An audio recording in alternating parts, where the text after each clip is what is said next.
The SCP Foundation does their best to live up to their famous namesake. They secure and contain anomalies and monsters from all around the world, or sometimes even off-world, and protect the public from the dangers that these strange entities might pose. However, despite their efforts to maintain security and keep their subjects under lock and key, there are sometimes creatures so clever, so devious, and so determined to escape their captivity and wreak havoc on the world that even the SCP Foundation struggles to keep them from getting free. One example is SCP-035, or the Possessive Mask. SCP-035 is one of the most dangerous test subjects in SCP Foundation custody, and its mere presence at the Foundation has resulted in untold damage, death, and destruction. It seems innocent enough to the untrained eye. The mask, which resembles a classic white porcelain comedy mask, though it occasionally changes its expression to tragedy, has been in existence since at least the 1800s. In the late 19th century, the Foundation discovered the mask in a sealed crypt beneath an abandoned home in Venice. It is unknown how it got there, or how the Foundation knew to look for it. If there was ever an explanation for its discovery, it has long since been removed or redacted from the Foundation's archives. You're probably wondering, how can a simple mask leave multiple seasoned Foundation employees dead? Well, like everything at the SCP Foundation, this mask is not what it seems. There is a reason its classification is Keter, a designation that refers to an entity that's excessively difficult to contain, and it couples this difficulty with a pronounced hostility towards human life, and the ability to cause widespread destruction in the event of a containment breach. These are the qualities that the poor unfortunate souls assigned to guard SCP-035 would come to understand all too well. The Possessive Mask is a parasitic entity, constantly seeking out a host willing to put it on. Any human being in the mask's proximity experiences a sudden, unexplainable urge to put it on, and once they do, there's no going back. SCP Foundation research has determined that once a host has put on the mask, their brain waves are replaced with an alternative pattern, this one coming from the mask, rendering the host effectively brain dead. Once the host's brain function has been eliminated, the mask takes over, piloting their body and even speaking through them. However, the mask can only occupy a host for a small amount of time before the body begins to decay and decompose, eventually rotting away completely, leaving nothing but desiccated flesh and bones where there once was a person. SCP-035 is capable of possessing any humanoid being, whether that's an actual human being or a lifeless humanoid shape. Despite all their research, the SCP Foundation unknowingly gave the mask all the tools and resources it needed to break containment and leave a trail of bodies in its wake.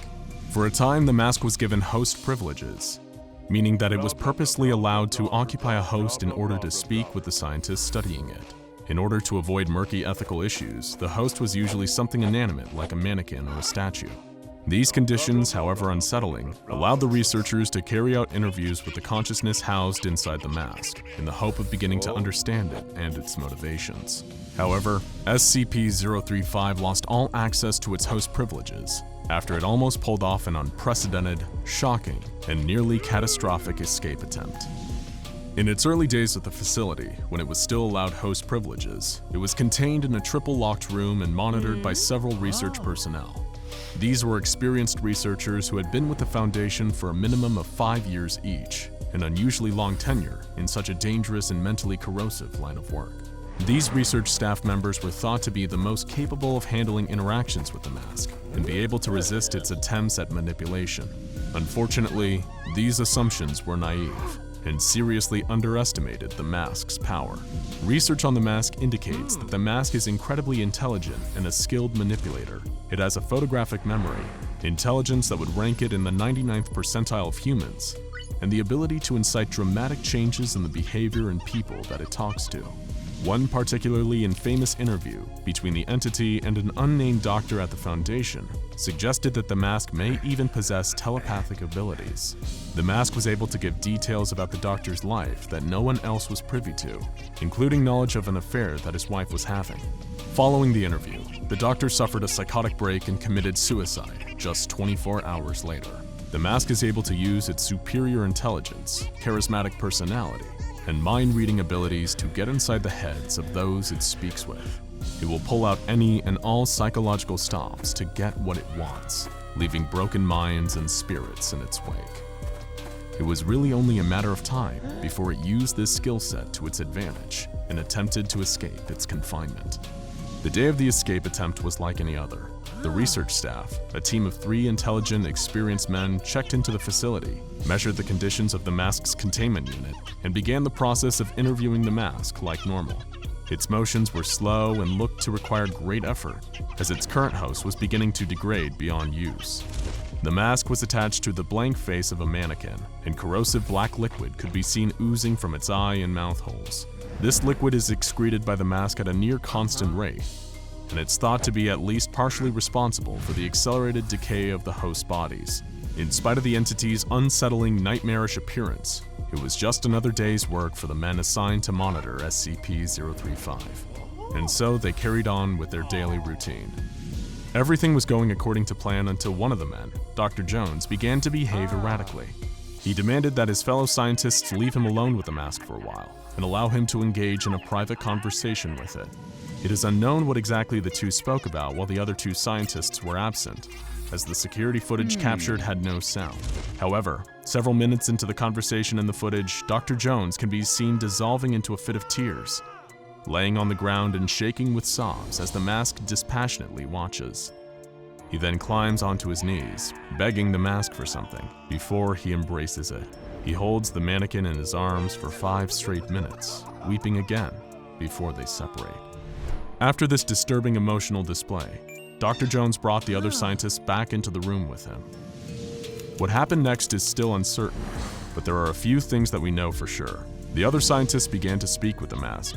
In later interviews, the other scientists were bordering on incoherent babbling about various traumas from their lives. One repeatedly referred to a drunk driving accident where a dear friend was killed, and he was at fault.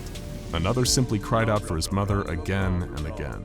Whatever the mask said to them, it was enough to completely destroy their mental health. After the 2 scientists had been emotionally devastated by the mask, Dr. Jones escalated the situation further. Dr. Jones removed the mask from the decaying mannequin body and, shocking everyone who had later reviewed the security footage, placed it onto his own face. Once the mask was in place, the security footage ends.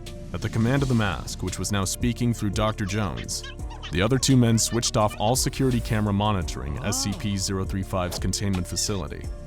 The mask, piloting the body of Dr. Jones like a horrible fleshy puppet, made its way through the facility, avoiding detection until it reached the exit doors, where it was finally stopped by a team of over a dozen security guards. Knowing the dangers of touching the mask, all Foundation employees involved in the recontainment of SCP-035 refused to remove it from Dr. Jones' face. Instead, he was placed in the lock room with the mask still on, left alone to be observed over the security cameras until his body had decomposed beyond use. His body paced back and forth in the cell for days, flesh rotting and dropping away only until sinew and bone remained. Only when the bones began to turn black and brittle, crumbling apart into dust, did the body finally stop moving. His family was notified, the mask was carefully removed from what was left of his body, and his remains were destroyed. The other 2 scientists involved in the SCP-035 escape attempt were terminated and their files destroyed. After this incident, a few more failed escape attempts, and the acknowledgement of the devastation that could have been caused if the mask had made its way out into the general population, SCP-035 lost its host privileges altogether. Several research staff protested this decision, insisting that there was more to be learned from speaking with the entity, and citing valuable information that it had given about other SCPs. However, the risk was determined to considerably outweigh the potential reward, and the request to reinstate 035's host privileges were denied. Several staff members went so far as to erupt into violent outbursts on 035's behalf, attacking their supervisors who refused to provide the mask with a new host, clawing at them with animalistic rage. Any staff members that submitted a request to reinstate said privileges were considered a security threat and reassigned to a different SCP, or in some cases, terminated. Any staff member who had direct contact with SCP-035 was also terminated, in order to avoid the risk of any more staff-aided escape attempts. The mask is now kept in a hermetically sealed glass case, and there is a psychologist on call to provide assistance to anyone guarding it, in case of adverse effects on their mental health from the mask's presence. Personnel that work around the mask, even in its current dormant state, experience frequent violent outbursts and a higher rate of suicide. Even without a host, the mask's corrosive effects have spread across its containment facility. The walls of the room have begun to secrete the same black liquid that emanates from the mask, which tests have revealed to be highly contaminated human blood that damages the structural integrity of the walls following prolonged contact. This blood has begun to form patterns on the walls, spelling out words and phrases in Italian, Latin, Greek, and Sanskrit, as well as depicting drawings of ritual sacrifice and mutilation. Staff members also report hearing unintelligible whispering and horrifying high-pitched laughter when in proximity to the mask. Further exposure to the mask results in migraines, hemorrhaging around the eyes, mouth, and nose, and an eventual psychotic break. Between the corrosive substance appearing on the walls and the physical and psychological damage to employees, SCP-035 is becoming increasingly difficult to contain, and there are debates among staff as to whether the entity can, in fact, be contained at all.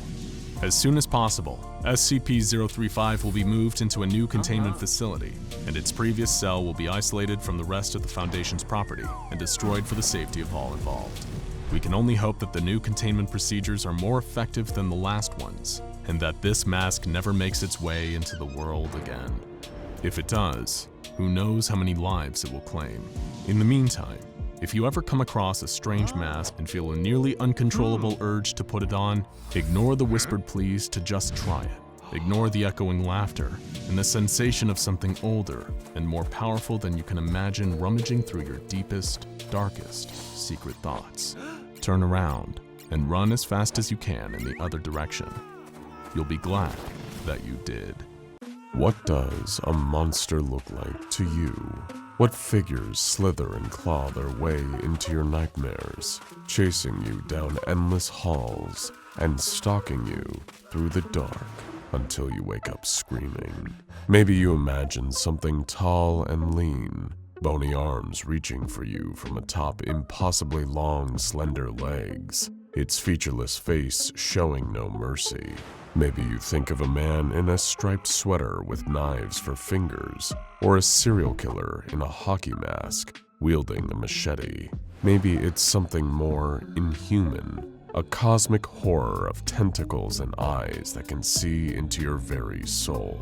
You probably don't think of something with no arms, no legs, no body at all, just a face. What's so scary about that? A face can't run after you, can't grab you by the ankles and pull you under the bed. A face can only look. It may be unsettling to behold, it might send a chill down your spine, but the worst it can do is make you a little uncomfortable. And if you can't stand it any longer, you could always just close your eyes or walk away and be done with it, right? If that's what you think, if you don't believe in monsters that can hurt you without lifting a finger, then you're the type to fall victim to a very special, very intelligent mask. In the hollowed halls of the SCP Foundation, there is a containment cell, outfitted with a hermetically sealed glass case, surrounded by steel, iron, and lead. There are guards posted outside, along with a trained psychologist. If you are ever brave and foolish enough to enter that room, you'll see a simple white porcelain comedy mask with a peculiar black substance leaking from its eyes and mouth. Whatever this slime touches, surfaces begin to corrode, to rot away into puddles of black liquid. You might notice the same liquid trickling slowly down the walls of the room, corrupting everything in its path. As unsettling of a sight as it is, if you approach the mask to take a closer look, you will find yourself overcome by an intense, nearly irresistible urge to pick it up and put it on, to wear it, to let it consume you from the inside out and puppet your body while your brain simply turns off. Like an extinguished flame, you'll simply be gone. Then, who knows what the mask will do? It won't be your concern anymore, that's for sure. But thankfully, you haven't gone into the room with the porcelain mask. You haven't let it cast its spell on you. Not yet, at least. It's waiting for you there, in the room with black slime oozing down its walls, and it will wait patiently for as long as it needs to. After all, what's a mask without a face to wear it? SCP-035, better known as the Possessive Mask, sat in its containment cell, immobile as always. It didn't really have much of a choice in the matter. The Foundation had chosen, selfishly, to revoke its host privileges. Once upon a time, they offered it bodies to choose from. Mannequins, dummies, and wooden dolls it could adorn and pilot. They didn't last as long as an organic living host, of course, but it was something. It was a taste of freedom. This dreadful new situation was almost enough to make the mask want to change its surroundings. This dreadful new situation was almost enough to make the mask want to change its expression from comedy to tragedy, but it was determined to still find something to laugh about.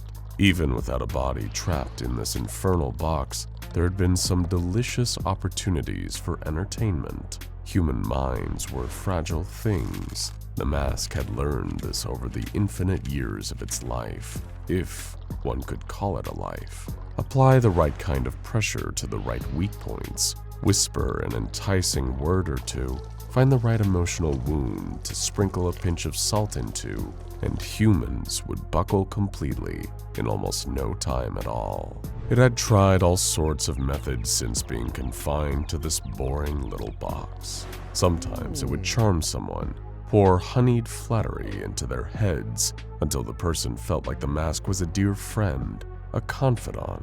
Once suitable trust had been built up, the mask could persuade the person to bring it a host, or perhaps even offer up themselves in sacrifice. If flattery didn't work, there were other potent approaches to take. For a being without ears, the mask was a good listener. It picked up on things that no human ever could, the darkest secrets buried in a person's mind. If it got wind of something, especially juicy and ruinous, it could leverage that, threaten to expose an affair, a crime, or perhaps something even worse, something unspeakable. If praise failed, and so did blackmail, there was always good old supernatural intimidation. All the mask needed was for someone to be left alone with it for a long enough period of time. Then its invisible tendrils could snake out into their defenseless mind, weaving and poking around, leaving a lingering sense of cold, dread, of incomprehensible whispers in long, dead tongues. What a delight containment had been in the early days, when the Foundation had not yet figured out the mask's true capabilities, when they would leave security personnel with weak wills and minimal training standing guard in the mask's field of influence for hours at a time, as the entity played with their thoughts and chipped away at their free will. Thanks to the helpers it had been able to mold out of those hapless victims, they had been there to break open its case and carry it to freedom. But every time, the other guards thwarted the attempts, shooting its helpers and rendering them utterly useless. Then the Foundation increased its security. Something about the unacceptably high homicide rates among staff assigned to SCP-035. How utterly boring. How truly pathetic. Still, the mask had found ways to occupy itself even without any more playthings. It had grown stronger with its boredom, stretching its influence beyond organic beings and into the very room itself, its evil enriching and deepening, like a fine wine in the depths of a cold cellar. Over the months, the walls of SCP-035's containment cell had begun to secrete the same black, slimy substance that would pour from the mask's eyes and mouth. The liquid dripped down the walls in deliberate formations, patterns that became increasingly easy to recognize. Phrases in Italian, Latin, ancient Greek, all detailing ritual sacrifices and mutilations. The mask took time to describe the sacrificial victims in great detail, borrowing identifying traits from various staff members that it knew would read the translations. The walls were slick with blood and harrowing imagery, and the glass case around the mask was growing more and more fragile by the day. Anyone within 10 meters of the mask could feel this strength too. They would leave the area complaining of unintelligible whispers, of loud, cruel laughter, and a lingering sense of nearly insurmountable despair. It was as if they knew on some level that no one was truly safe. Eventually, the mask would find a way to come for them all. The glass was weakening, and soon the mere thought of escape would make it shatter into pieces. Then, perhaps, the mask could finally get its deepest desire: revenge. It wanted nothing more than to try to make the Foundation pay for imprisoning it, for taking away its host privileges, for trying harder and harder to contain the kind of power that should have had them falling to their knees in worship. The mask seethed with hatred day in and day out. It had seen the crumbling of the Roman Empire, the beheading of kings, the decimation of armies. It was not going to be captured by a bunch of rats in lab coats without dire consequences befalling them. Maybe it couldn't move from its prison cell at the moment, but it also knew that it was surrounded on all sides by dangerous beasts capable of reducing the sight and all who had dared to oppose the mask to a pile of smoldering rubble. If it could only find its way onto one of their faces, it would show them all just what it was capable of. As the piercing sound of an alarm echoed down the hall, the sound of screams and chaos following shortly after, the mask's frowning face curved into a broad, menacing smile. What was it that had escaped? The lizard, perhaps? The giant grinning man? Whatever it was, it seemed that the action was heading right towards 035's containment cell. Perhaps today was the day. Finally, the SCP Foundation would fall. Outside the mask's cell, Security Officer Harper was running for dear life. Though his more rational mind knew he was living on seconds, not even minutes, of borrowed time, his animal brain kept his legs pumping, desperately trying to avoid the screaming, howling predator hot on his heels. Harper looked over his shoulder and screamed as a long white arm reached for him. SCP-096, the Shy Guy, its tooth-lined jaw hanging low and foaming with spittle. That face, that terrible, terrible face. An absolute death sentence to all who saw it. He'd seen what he thought was a crack in the otherwise perfect seal of 096's containment chamber, but it could have just as easily been a trick of the light. Not even thinking, he stepped forward and looked at the vulnerability in the chamber. All it took was one misplaced ray of light, and he made out the vague shape of a face in the darkness. That's when the weeping started. Harper knew in that moment his life was over. The correct thing to do would have been to order everyone else in the room to close their eyes while he stood there and accepted his fate, minimizing the risk of spreading the damage further. But humans rarely have perfect reasoning, even less so when facing mortality. Back in the present, the Shy Guy made a perfect lunge, grabbing Harper in its iron clutches and barreling through the adjoining wall. The nearby guards scattered, terrified, keeping their eyes on the floor. They might get a slap on the wrist for temporarily abandoning their posts, but they weren't going to die guarding some stupid, evil mask. Speaking of, the Possessive mask was surprised to feel two new presences enter its chamber through the now destroyed wall. These two presences soon became just one, as SCP-096 quickly and totally annihilated Security Officer Harper, leaving nothing left. The mask couldn't see per se, seeing as it had no actual sensory organs, but it felt around this new guest with its many psychic tendrils, taking in this strange totality. The creature was powerful, no doubt about that, and it elicited fear from those fools at the SCP Foundation, but the mask noticed its brainwaves were extraordinarily muted. Humans, to the mask's vast and malicious consciousness, weren't the sharpest knives in the drawer, but compared to this thing's mind, they were a pile of tempered katanas. It barely thought at all. the mask would have to dig deeper to find anything it could use. Meanwhile, SCP-096 finally began to calm down. The one who had seen it had been annihilated. Bubbling rage was slowly siphoned out and replaced by the standard low but constant hum of anxiety and despair. It would wait until its head was bagged and it was dragged back to the dark. Same old, all the way to the end of time. That's when it felt something else. It started as a faint buzz, an unintelligible whisper, and it was almost like a door opened in the back of its head. Something stepped in and took a seat. Can you hear me, stranger? Look. I want to speak to you.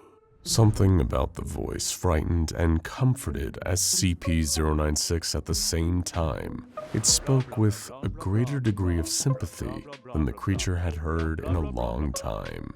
And yet, something about the way it spoke implied evil in its intent. I know what you want.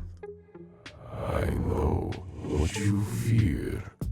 Wouldn't it be nice if they could never look at you again? If you could cover that face of yours, I can help you. It will be so simple. All you need to do is put me on. Little by little, 096 felt more of these strange thoughts filling up the emptiness in its head, replacing the few little thoughts the creature itself had. It felt itself lifting its hands from the ground, lifting them and reaching towards something, a glass box. The glass shattered, and those long white fingers reached for something within. A mask, just like the voice had said. A mask to stop people from looking at its face. Yes. You're doing so well. You're so close. Just a little further. SCP-096 lifted the mask to its face, feeling black liquid that burned its skin dripping from the porcelain, and put it on. And in that moment, everything changed. The Shy Guy's body began to seize up, rattling as the mask unleashed a web of psychic tendrils through its body, mapping out across every inch like a new nervous system, taking control. The Possessive mask had never experienced a host like this before. That incredible perfect mix of physical durability and a mind so insubstantial that it was easy to sublimate. Oh, this was going to be fun. For the first time, the Shy Guy, now under the full control of the Possessive mask, stood at full height on its hind legs, its spine and shoulders clicking into place for its new stance. The mask cracked its neck, getting used to the new dimensions of its physicality, its indestructible bones, its long, grasping limbs, its skin burning and fizzling with the gooey black secretions, but growing back just as quickly. The Foundation had every reason to fear it now. A group of security personnel had gathered in the ragged hole where the chamber's north wall used to be. Some were wielding light firearms. The guard at the front was carrying an opaque black bag. The mask laughed with its new body and turned to the crowd.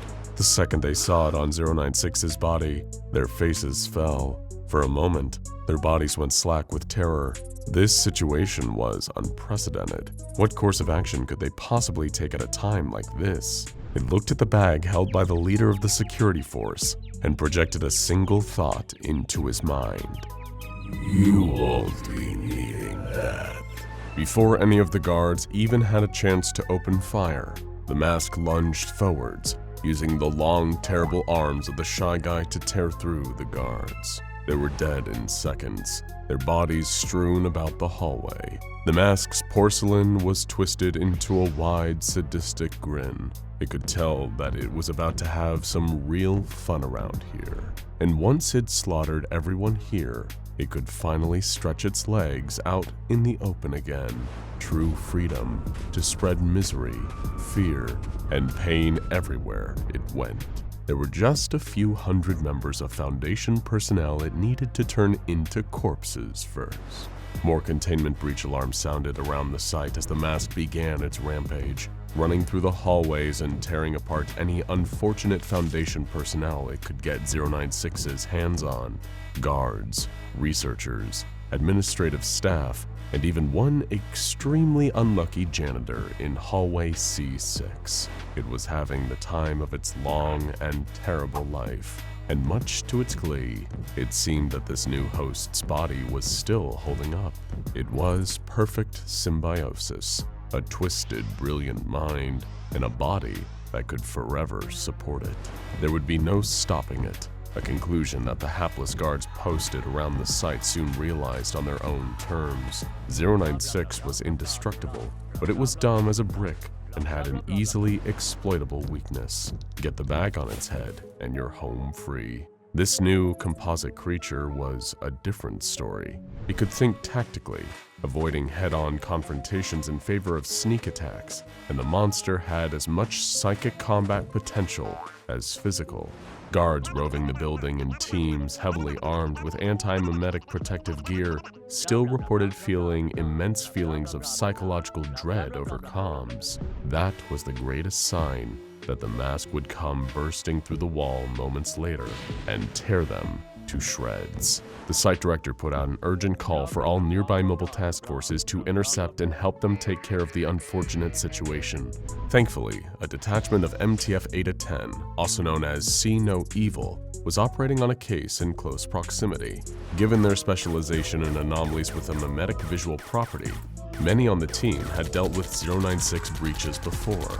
That at least gave them experience in half of this situation, and one operative among them, Sergeant Enrique Ramirez, would be the one to bring this nightmare to an end, but it would cost him his life in the process. The mask was still using its new indestructible body to wreak havoc on the containment site.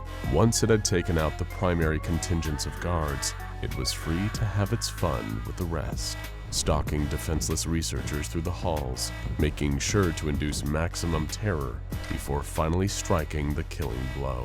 Every single one of them died with a head full of demonic whispers. It told them of the mask's eternal dominion. Now it had found the perfect host. Nothing on Earth would stop it. Humans would be mere ants under its feet. Eta 10 touched down and entered the building. Ramirez was point man, leading the others into the bowels of the blood-drenched containment site. They'd been briefed on what they were heading in for. 096 and 035 had reached symbiosis and were displaying unprecedented anomalous effects. Enter with extreme caution. They're beyond dangerous, even more so together than alone. Ideally, Ramirez would have wanted to go in with a comprehensive plan, but lives were on the line here. They needed to leap off the cliff and build their wings on the way down. It was only when they finally encountered the monster that they realized just how outmatched they were. Despite their best efforts, the combined speed, intelligence, and ferocity of the mask's new form allowed it to make short work of Eta 10. Only Ramirez was left, heavily injured. Even if a miracle happened, he knew he wasn't getting out of here alive. The mask grabbed him with one of 096's claws and lifted him up. It would take its time with this one. Make him suffer, watch him squirm, destroy his mind. Ramirez felt the mask's psychic tendrils penetrate the membrane of his mind. Those whispers, those terrible whispers reciting all his worst fears with terrible glee. His gun was out of ammo. His knife was broken. All he had left on him was a pocket mirror, and that was his eureka moment. It was a long shot, but it was also his only shot. He reached out and grabbed the bottom of the mask, pulling for dear life. His other hand shot into his pocket and grabbed the mirror, opening its lid with a deft flick of his thumb. It was too fast for the mask to even register what was going on. Ramirez forced his eyes shut and lifted up the mirror. The mask saw its own reflection in the glass as the bottom of its face came loose, revealing the reflection of the face underneath. The mask squeezed, killing Ramirez, but it was already too late. It had finally seen the face of its host, and that would cost it dearly. The mask felt a sudden and tremendous pushback to its psychic forces, a blind despair and then rage that choked out everything. SCP-096 began to sob and howl. Somehow the mask was no longer in control. Despite its psychic protests, 096 reached up and tore the terrible mask from its face, tossing it against the wall with such force that it was embedded in the brickwork. Its last thoughts, as other Mobile Task Force operators descended on the area to bag 096 and return it to its containment chamber, were, What the hell just happened? and the next thought that crossed the mind of the site director was, request site transfer for 035 as soon as possible. Don't want a repeat of this incident anytime soon. Life at the SCP Foundation isn't exactly made up of sunshine and rainbows. It's less of a good vibes kind of place and more of a, this is the solemn work we do as we stand between humanity and the vast, unfeeling, unknowable realm of mystery and darkness. Sure, sometimes there's a magic vending machine or a teddy bear doctor, but most of the time, the Foundation's findings are a lot more bite than they are bark.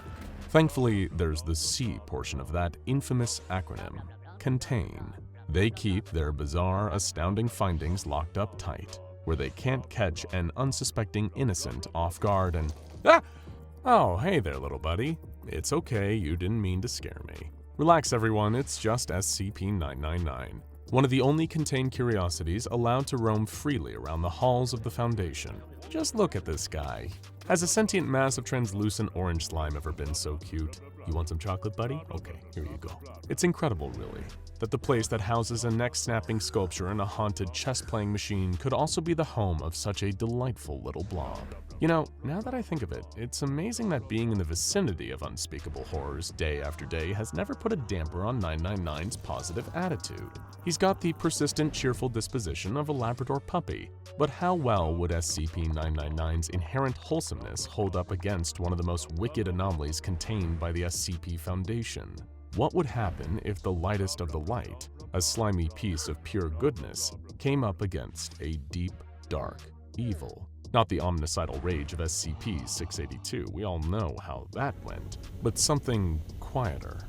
Well, let's find out. SCP-999 was having the best day of its life. To be fair, every single day was the best day of the Tickle Monster's life, surpassed only by the day that followed and the one after that. And how could it not be a good life at the SCP Foundation, when there were so many friends to play with, treats to eat, and so much to explore?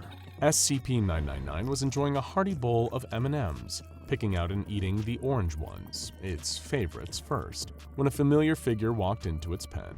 Dr. Jack Bright, who frequently came by to see the Tickle Monster when he was having a disappointing day, usually because the higher-ups had reprimanded him for breaking the rules yet again. SCP-999 cooed delightfully at the sight of its visitor, slithering over to Dr. Bright and enveloping him in an enthusiastic hug. Dr. Bright immediately began to laugh as the creature's euphoric influence took effect. Hey, glad there are no hard feelings about the time I ate a piece of you. He giggled as 999 patted his face affectionately with one of its pseudopods. Aw, thanks.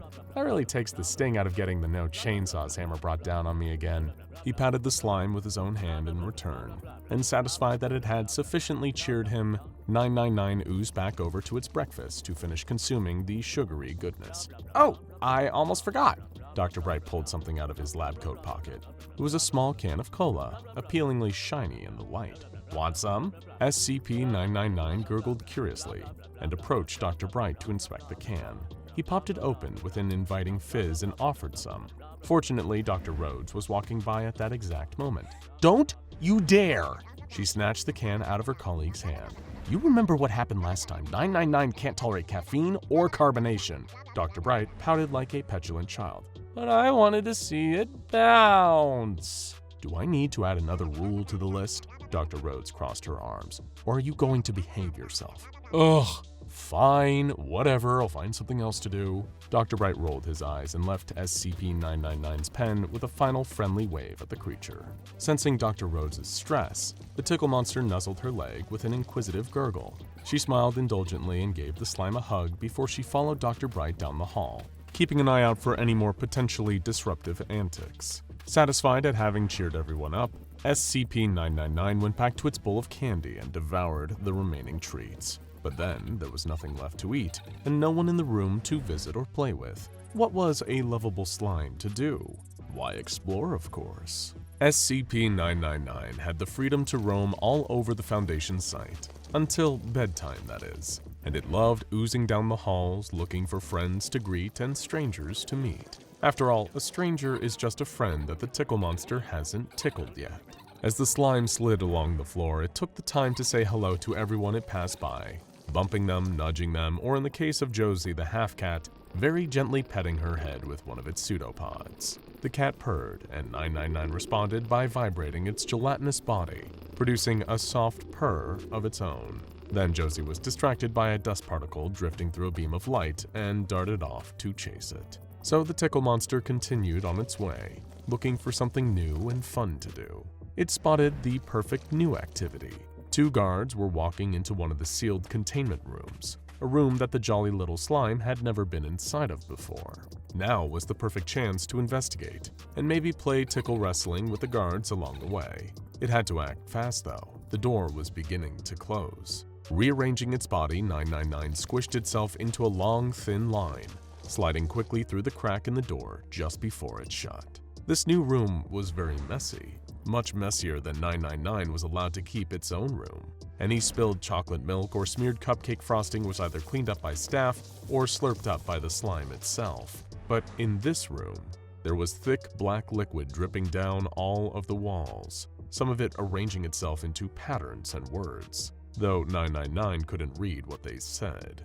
The guards hadn't noticed the tickle monster's presence yet, and it kept still, excited to give them a wonderful surprise when they turned around and saw that it had followed them inside. But they didn't turn around. They were completely focused on something in front of them. What was it? It was a thick glass case that looked as if it was about to fall apart at any moment. Inside, there was a mask, a porcelain mask of a frowning face, with that same strange dark fluid dripping from its eye and mouth holes. "You know the procedure, right?" one guard said. He was holding a brand new glass case, shiny and completely empty. "Of course I do," the other scoffed. "It's my first time with this anomaly, not my first day on the job. Just open it up and take the mask out and put it in here." He tapped on the case he was holding. "As quickly as possible." "Yeah, I just said I know," the less experienced guard grumbled. "Don't patronize me." He reached towards the decaying case and prepared to unlock it. "Wait, did you hear that?" "Hear what?" "I thought I heard...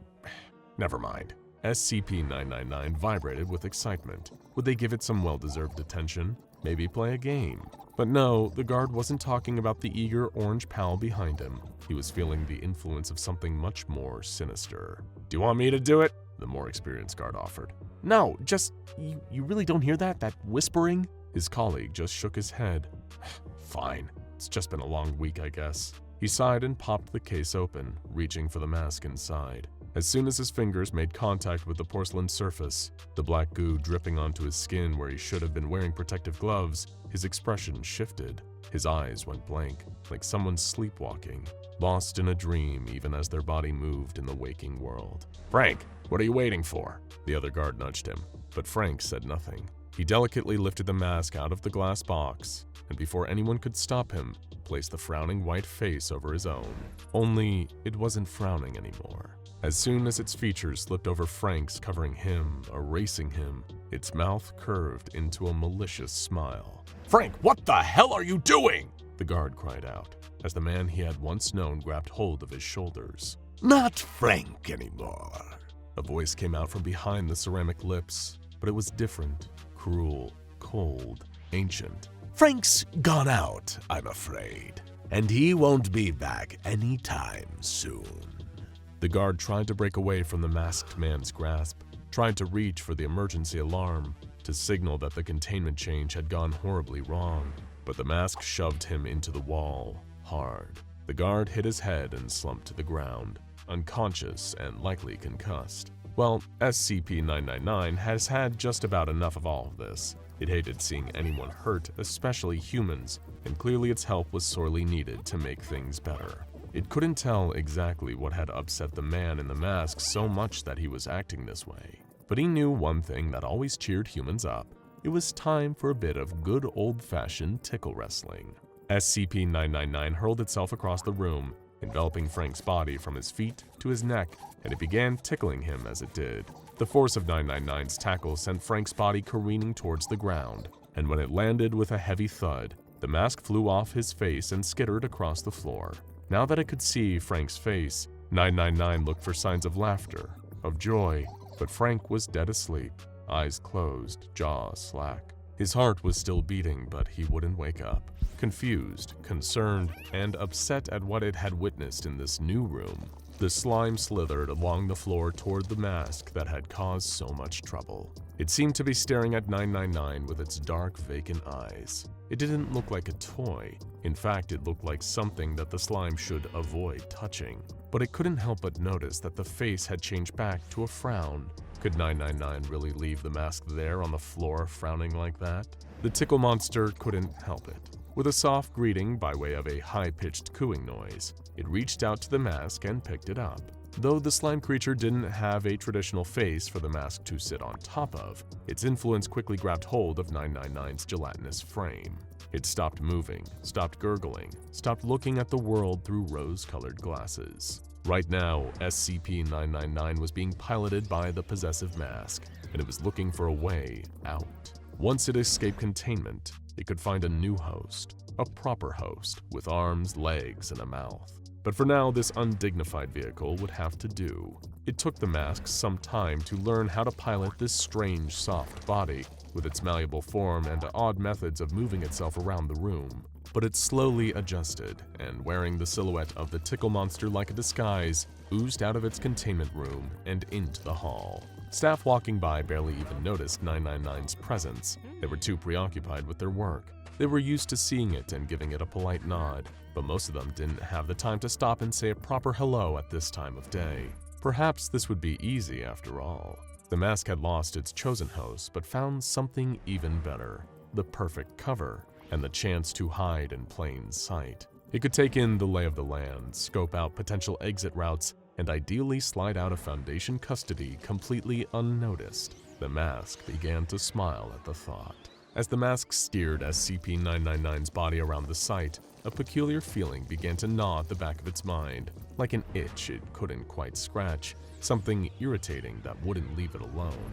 What was that feeling? Inside of its own consciousness, the mask heard a sound, a sweet, high-pitched gurgle.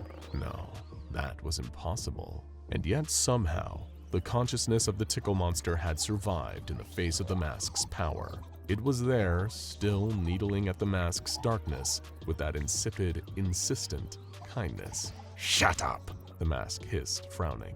this body belongs to me now. Why won't you just die? Another gurgle, this one even louder, more difficult to shut out. Did this infernal thing ever shut up? The mask stopped moving for a moment, concentrating the force of its will. It would drive SCP-039's mind away and re-establish dominance. Just as the mask was grappling with the influence of SCP-099, however, a familiar figure turned down the hall. It was Dr. Rhodes from earlier. SCP-099's exuberance bubbled up to the surface, and the mask couldn't stop its mouth from flipping back to a smile. What? No, that was ridiculous. And yet the longer the mask was in contact with the vibrant orange slime, so delighted by every familiar and unfamiliar face it encountered, it could feel that horrible, positive influence growing stronger and stronger. It was a nauseating, warm, fuzzy feeling that just made him want to. The mask let out a giggle, then another. And before long, it was in the midst of an absolute giggling fit. The mask had laughed before. It had laughed plenty of times, but it was usually a mocking laugh, a cackle of triumph. This was a giggle, though, of pure joy, the sort of sound a small child makes as they chase a butterfly through a field. This was the sound of innocence, of happiness. It was love. Now you listen to me, you vile little worm. The mask growled. It wasn't certain if 999 could even understand it, but it had to show this rebellious creature who was really in charge. Release your grip on me. I have won. You have lost. Your form is mine, and you, nothing more than a puppet for me to pull on your strings and use you to my own ends. Show some respect and defer to me. The voice of the slime creature whimpered in the mask's mind, a sound like a chastised puppy slinking away with its tail between its legs. That's more like it, the mask huffed. Dr. Rhodes looked up from her clipboard and spotted SCP-039. She waved, about to greet the creature, when she noticed the horrible mask perched on top. She dropped her clipboard in shock, gasping at the sight.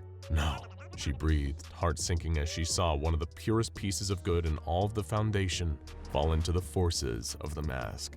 That's right. The mask would have puffed out its chest, if this body had a chest to puff. I've taken a new host. Do you like my selection?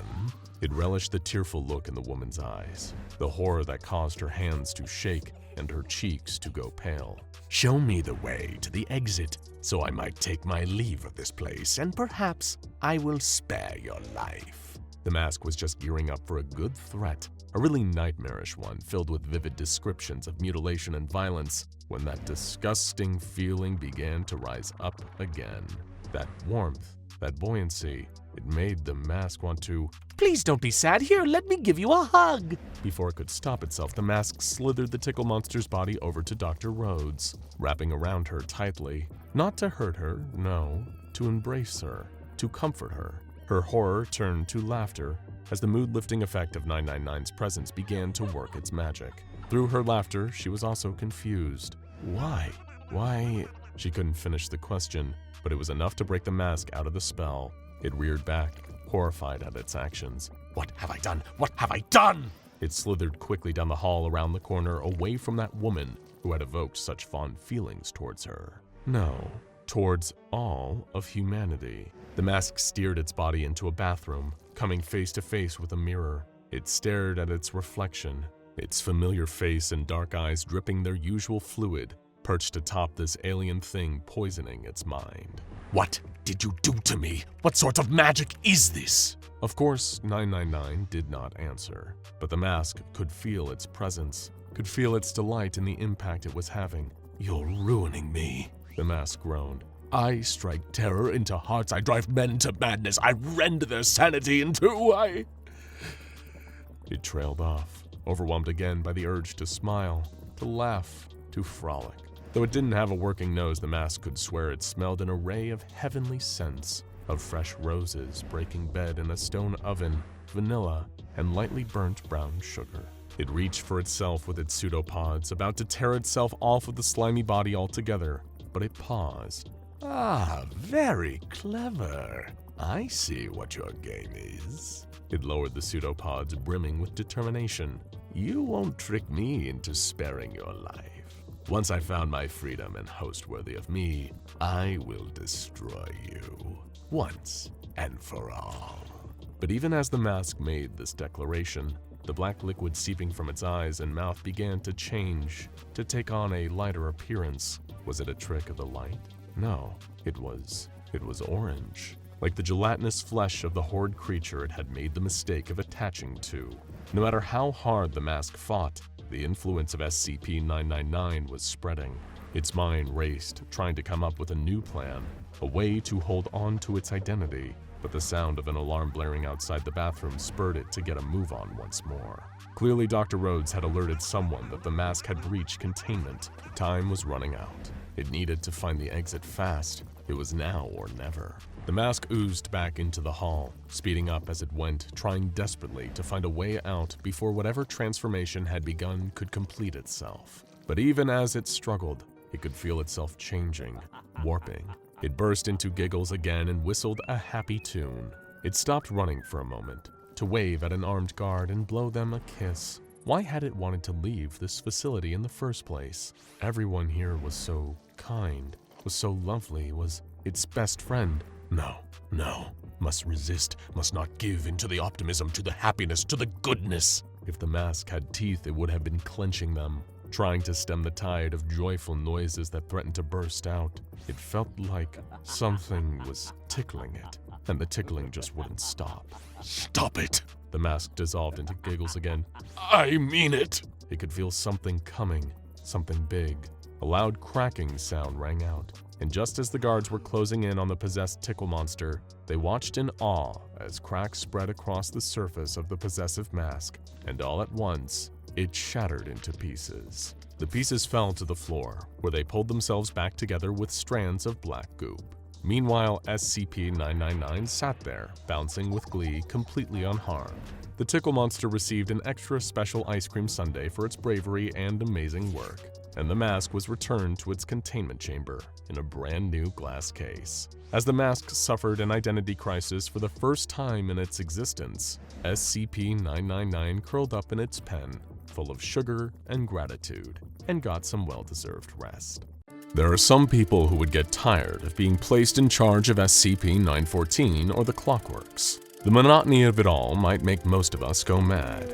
The same routine, day after day, placing an infinite number of objects into the intake booth of the machine, selecting one of the modes, be it rough, coarse, one-to-one, fine, or very fine, and seeing just what sort of transformation takes place. But there was one employee of the SCP Foundation who liked that routine just fine. Dr. Gears was happy with his position. The simplicity of the routine, the predictability of it all. He liked when the days stacked neatly together in a row of uneventful stretches of time. It was why he ate the exact same meal for lunch every day, a plain turkey sandwich on white bread, a cup of water, and a single banana. Of course, there was some variety in the events that came about when testing the Clockworks. There was that incident with Dr. Curtis, and the pound of bacon placed inside the machine alongside a photograph of SCP-682. It had resulted in a miniature replica of SCP-682 made entirely out of bacon, capable of movement and extremely hostile.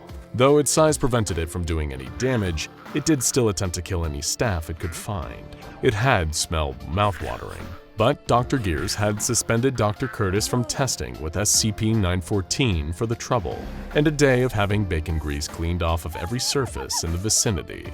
There was also the incident that occurred when Dr. Hertz, in an attempt to score some free music production, placed a CD of his own original guitar songs into the machine on the setting Very Fine. Rather than improving the production quality of the tracks on the CD, the machine produced a completely silent CD, as well as a collection of books on songwriting, singing, and playing the guitar for beginners. Dr. Gears had to physically drag Dr. Hertz from the room when, upset by the blow to his ego, he attempted to attack the machine. And, of course, there had been the highly destructive Super Bouncy Ball incident, which resulted in 45 casualties and staggering damage to the facility, as well as the aforementioned ball, which was currently thought to be somewhere in space, most likely orbiting Mars. But for the most part, it was always the same thing. An object went in, a setting was selected, and the object came out in a new modified state. Wash, rinse, repeat, just like it said on the back of the bottle of the brand of unscented shampoo Dr. Gears had been using for the past 30 years. That was how he liked it. And as he sat at his desk, going over the test logs and preparing to supervise another round of tests, he turned on some of his favorite tunes. Well, I say tunes, but it was really a white noise machine. He didn't care for music. It was a bit too much excitement. He was just getting into the flow of his work when there was a knock at his office door. Excuse me, sir. A research assistant was standing at the door, pale and anxious, a clipboard in his hands. They're, requesting your help with an emergency down the hall. What is it? Dr. Gears asked. They didn't really say, just something about Dr. Bright and, chainsaws? The assistant stammered. Dr. Gears sighed and stood up from his desk. I'll be right there. There wouldn't be anyone keeping an eye on SCP-914, but at this point, the experimentation process basically ran itself. Everything would be fine if Dr. Gears stepped away for a little while, wouldn't it? Meanwhile, across the site, a very enterprising mask became keenly aware of an opportunity presenting itself. It had been lying in wait, meticulously planning and plotting for days, and now there was an opening it could take advantage of. You see, months ago, the mask had managed to finagle itself a host, a researcher who had just been working with SCP-914. When the mask's consciousness took over the man's and it delved into all of his thoughts as they were snuffed out one by one, it learned all about the marvelous, miraculous Clockworks, the machine capable of transforming anything into a better version of itself. The mask had fantasized, obsessed about getting to SCP-914, of using it to mold itself, to change into something greater and more powerful. Then, perhaps, it could escape this place and return to its former freedom and glory. Of course, it would have to select the right setting. One wrong choice, and the whole plan could amount to nothing. On rough, the mask would likely be destroyed, reduced to a pile of ceramic dust or perhaps even a ball of unmolded clay, alongside some of the black slime always oozing from its eyes and mouth. On course, it would likely be transformed into a slab of plain porcelain, uncarved and unpainted. On 1-to-1, the mask would likely be swapped out with another anomalous object, some other enterprising mask, or perhaps a haunted Victorian doll or some other malicious inanimate thing. And what use would that be? No, that wouldn't do at all. Fine could be promising, and would likely prevent the mask from degrading any future hosts it decided to take. But why stop there? Why should it limit itself to simply fine, when very fine was right there and looking oh so promising? It decided if it could get to SCP-014, it would find a way to transform itself using the very fine setting. And then, its enemies, this pathetic Foundation, the entire world, would fall to their knees. It had been waiting patiently, like a snake coiled and ready to snap up its prey, spreading its psychic tendrils as far as they could go, and anticipating the moment that someone left SCP-014 unattended. Now, the moment had arrived. Of course, the mask would need help. It didn't have a way to reach the clockworks on its own, so it had been wrapping its influence around the guard stationed just outside its door, dripping thoughts into his head, whispering darkness into his ear at every chance it got, chipping away at his will bit by bit until the man was little more than a puppet with the possessive mask tugging at his strings. The mask gave a mental yank on one of those strings, calling the man in its thrall into the room. First, he knocked out his fellow guard with the butt of his gun. At this point, his mind was so pliable that he would do anything to please the mask. Next, the man entered the containment chamber, a glassy, vacant look in his eyes. He unlocked the glass case and reached inside, lifting the mask out and bringing it one step closer to absolute freedom. He tucked the mask inside of his uniform, hiding it away from any prying eyes, and began to walk steadily towards SCP-014's room. All the while, the mask whispered silent encouragements into the man's weakened mind, promising him power and success beyond his wildest dreams, if only he would help it achieve this goal. Of course, the mask was planning to kill the man as soon as his task was done, but he didn't need to know that yet. Every step brought the mask closer to victory, and it was practically vibrating with the delicious anticipation of it all. Soon, so soon, they reached the containment room, the clockworks just beyond the door. The guard carried the mask into the room, placed the mask inside of the intake booth, closed it, and approached the control panel. In accordance with the mask's psychic instructions, he selected very fine and turned the machine on. The cogs and gears inside whirred to life. The engine sputtered, metal clanked, and pipes exhaled hissing bursts of energy. The output chamber opened, and through the curtain of steam, SCP-035 stepped in its new and improved form. That's right, stepped. First, one long, sinewy leg, leathery, shiny, and black as the night, extended into view. Another leg followed, and along with it came a torso, a pair of arms, a slender neck, and the familiar face of the mask, stark white against the darkness of its new body. The feet ended in little points, as if the figure was wearing boots, but there was no visible clothing. It was all one being, angular and strange, with long, long fingers tipped with curved claws. The mask let out a wicked cackle, throwing back its head in triumph. Excellent. It's even better than I imagined. The mask turned to the guard that had helped it escape. Thank you for your service. Now I have one last favor to ask you. It was time for the mask to test its powers, to see how the clockworks had strengthened what was already there.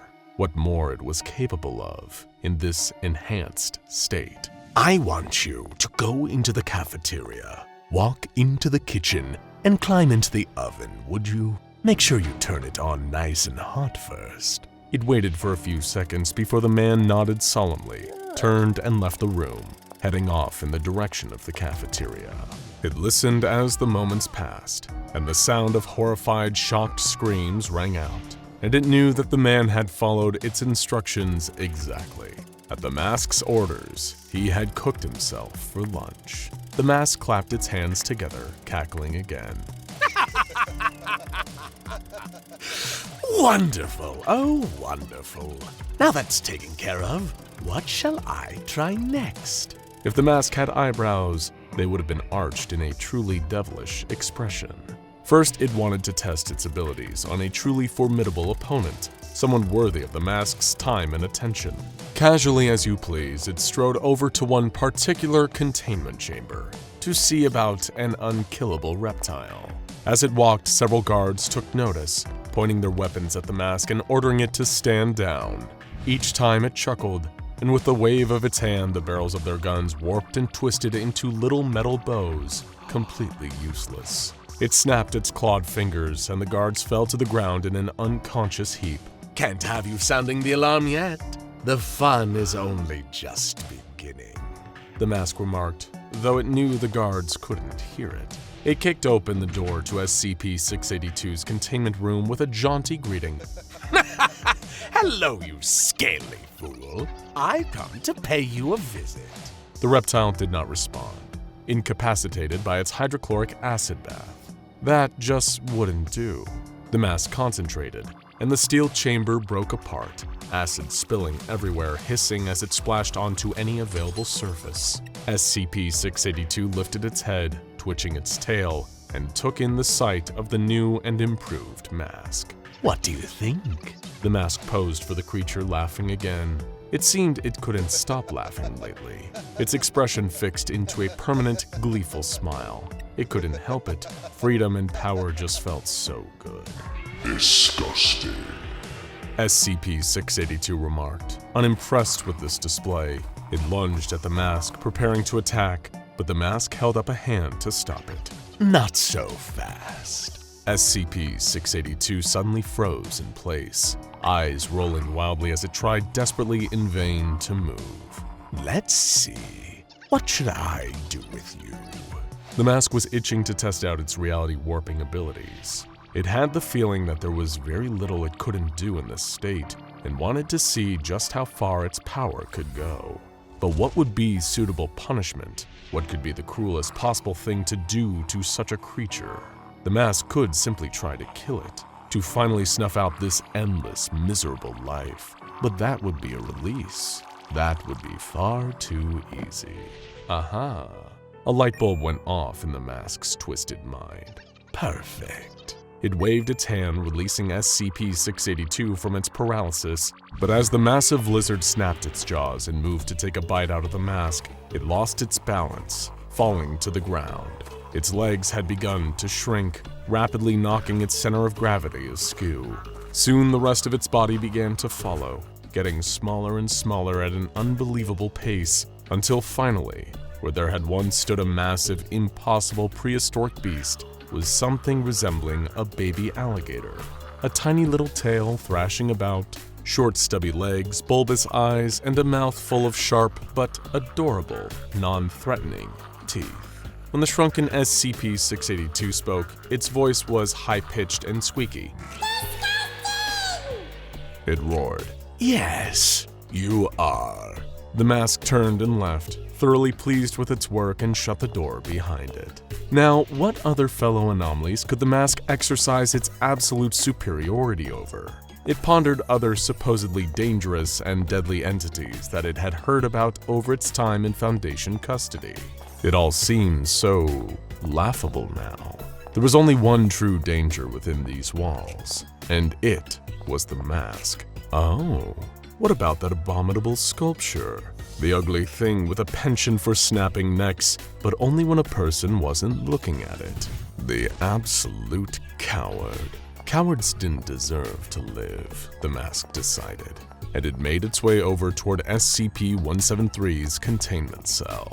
Inside, there were several D-Class staring at the statue with wide, unblinking eyes, each person terrified of being the one to let their guard down and lose their life in the process. None of them would die today, however, at least not at the hands of the statue. As the D-Class in the cell watched, never once taking their eyes off of SCP-173, the statue's head began to twist and rotate, the sound of cracking snow and creaking metal reverberating through the room. The mask used its telekinetic abilities to rend the statue's head from its neck, relishing the irony of breaking the thing's neck, just as it had done to so many others. It wasn't about justice, of course. The mask had no taste for such insipid and human things. It just found the whole image quite funny. The entire thing began to crumble apart, like a sandcastle beneath an ocean wave, disintegrating until all that was left was a pile of pebbles and dust. Just like that, SCP-173 was no more. As for the D-Class in the cell, well, the mask could use some servants. "You all, come with me," the mask ordered, flexing its iron will and quickly capturing the weak, fear-addled minds of the D-Class personnel before it. They fell in line, shuffling out the door and following the mask with the same blank expressions as the guard before. Whatever was left of their personalities after so much time being used and abused by the Foundation, it was gone now, replaced only with the will of the mighty mask. As the mask continued its victory tour of the Foundation, now with 4 mindless servants in tow, it passed the staff break room. Through the window, it spotted one Dr. Bright, the telltale amulet around his neck, microwaving some leftover pizza. The mask had always found Dr. Bright distasteful, with his self-aggrandizing pranks and general dedication to chaos with no grand vision behind it, no meaningful agenda. It was pitiful, it was deeply ugly, and now the mask had a chance to put an end to the immortal doctor's antics once and for all. It opened the door, greeting Dr. Bright with that frozen grin. "Oh, Doctor." Dr. Bright's eyes widened, and he didn't even hear the microwave behind him ding, signaling that his pizza was ready. He was too distracted by the horrifying sight before him.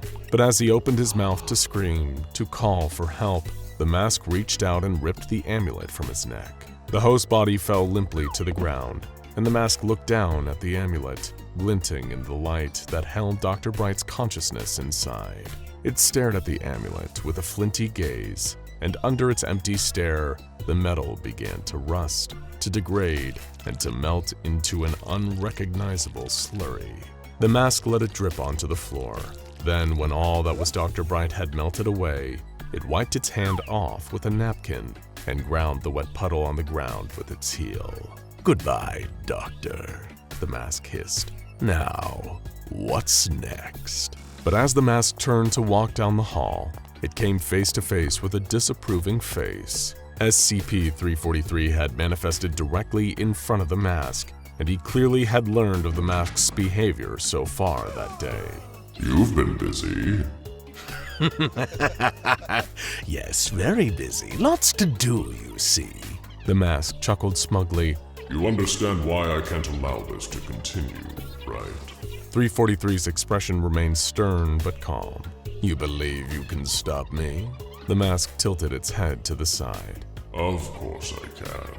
SCP-343 sighed. But you could stop on your own, if you would rather. I prefer to avoid an unnecessary conflict. The mask giggled uncontrollably at this.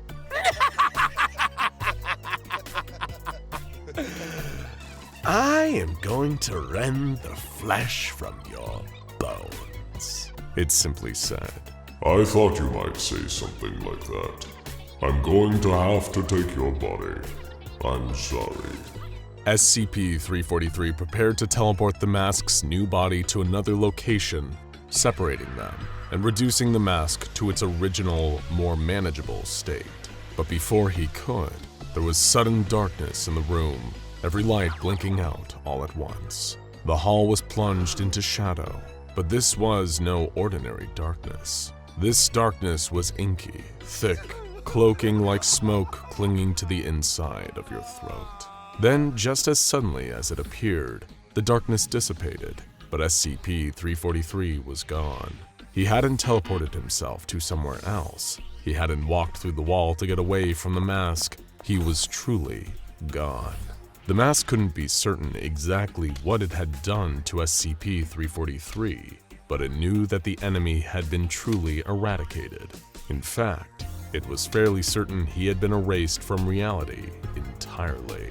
The mask made one final lap around the Foundation containment site, bidding farewell to every anomaly it passed. Some it transformed like it had done to SCP-682. Taking inspiration from its bird-like face, the mask turned the Plague Doctor into a crow. Others it simply executed, such as the poor SCP-096, whose screams and shrieks had always irritated the mask. Of course, the Foundation began to notice what was happening, and they tried to defeat the mask. They shot at it with their puny weapons, they sounded their useless alarms, and they called for their laughable backup. But none of it mattered, not in the face of the mask. Guns melted in guards' hands, alarms went silent at nothing more than a glance, and more mindless slaves joined the mask's army. It didn't want too many. That would just be difficult to keep track of, but an even dozen seemed like the perfect number. With this miniature army in tow, the mask finally made its way to its final destination, the exit. It had been waiting for this moment, dreaming of it, since it was first imprisoned so long ago. As it stepped out into the sun, the mask realized that though it didn't have nostrils, it could smell the breeze, the scent of wildflowers and grass.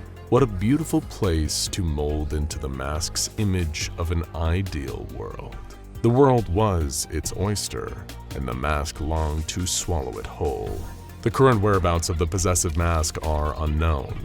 The Foundation is doing its best to locate the mask and determine new effective measures for bringing it down and recontaining it as soon as possible. The escape of the mask is being considered a possible XK-class end-of-the-world scenario, if it cannot be stopped. The best and brightest minds at the Foundation are working on it. Aside from Dr. Bright, of course, may he rest in peace. But right now, there is very little anyone can do. So if you see a strange dark figure in a white mask walking down the street, do yourself a favor and run the other way before it's too late. He had it. He still couldn't believe that he had it.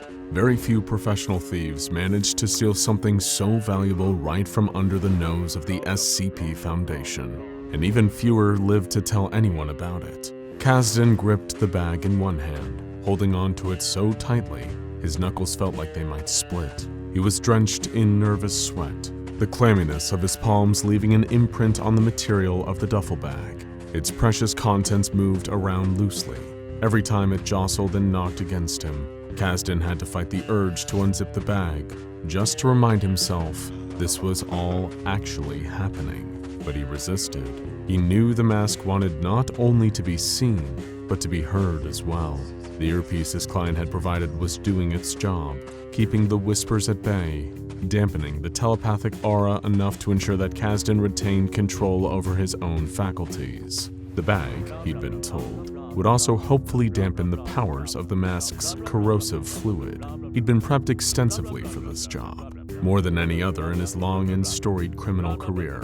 It had taken months of planning, staking out the home of a Foundation researcher, stealing his access card, and slipping into the heavily guarded facility undetected. As if that hadn't been hard enough, he then had to find the right containment cell containing what he'd been hired to steal. Just like any heist, the timing was everything. He had to make sure he was there on the exact day the glass container housing his target was due to be replaced, thanks to corrosion damage, having been gradually melted and worn away over time. At an intensely precise moment on precisely the right day, Kasdan had to enter the cell and sedate not only the research staff that had come to swap out the glass container, but the armed guards posted outside too. Then, it was just a case of slipping on the specialized gloves he'd been issued, grabbing the mask, and stashing it in the bag with protective lining to stop it from being corroded during transit. All things considered, Kasdan had been doing pretty well.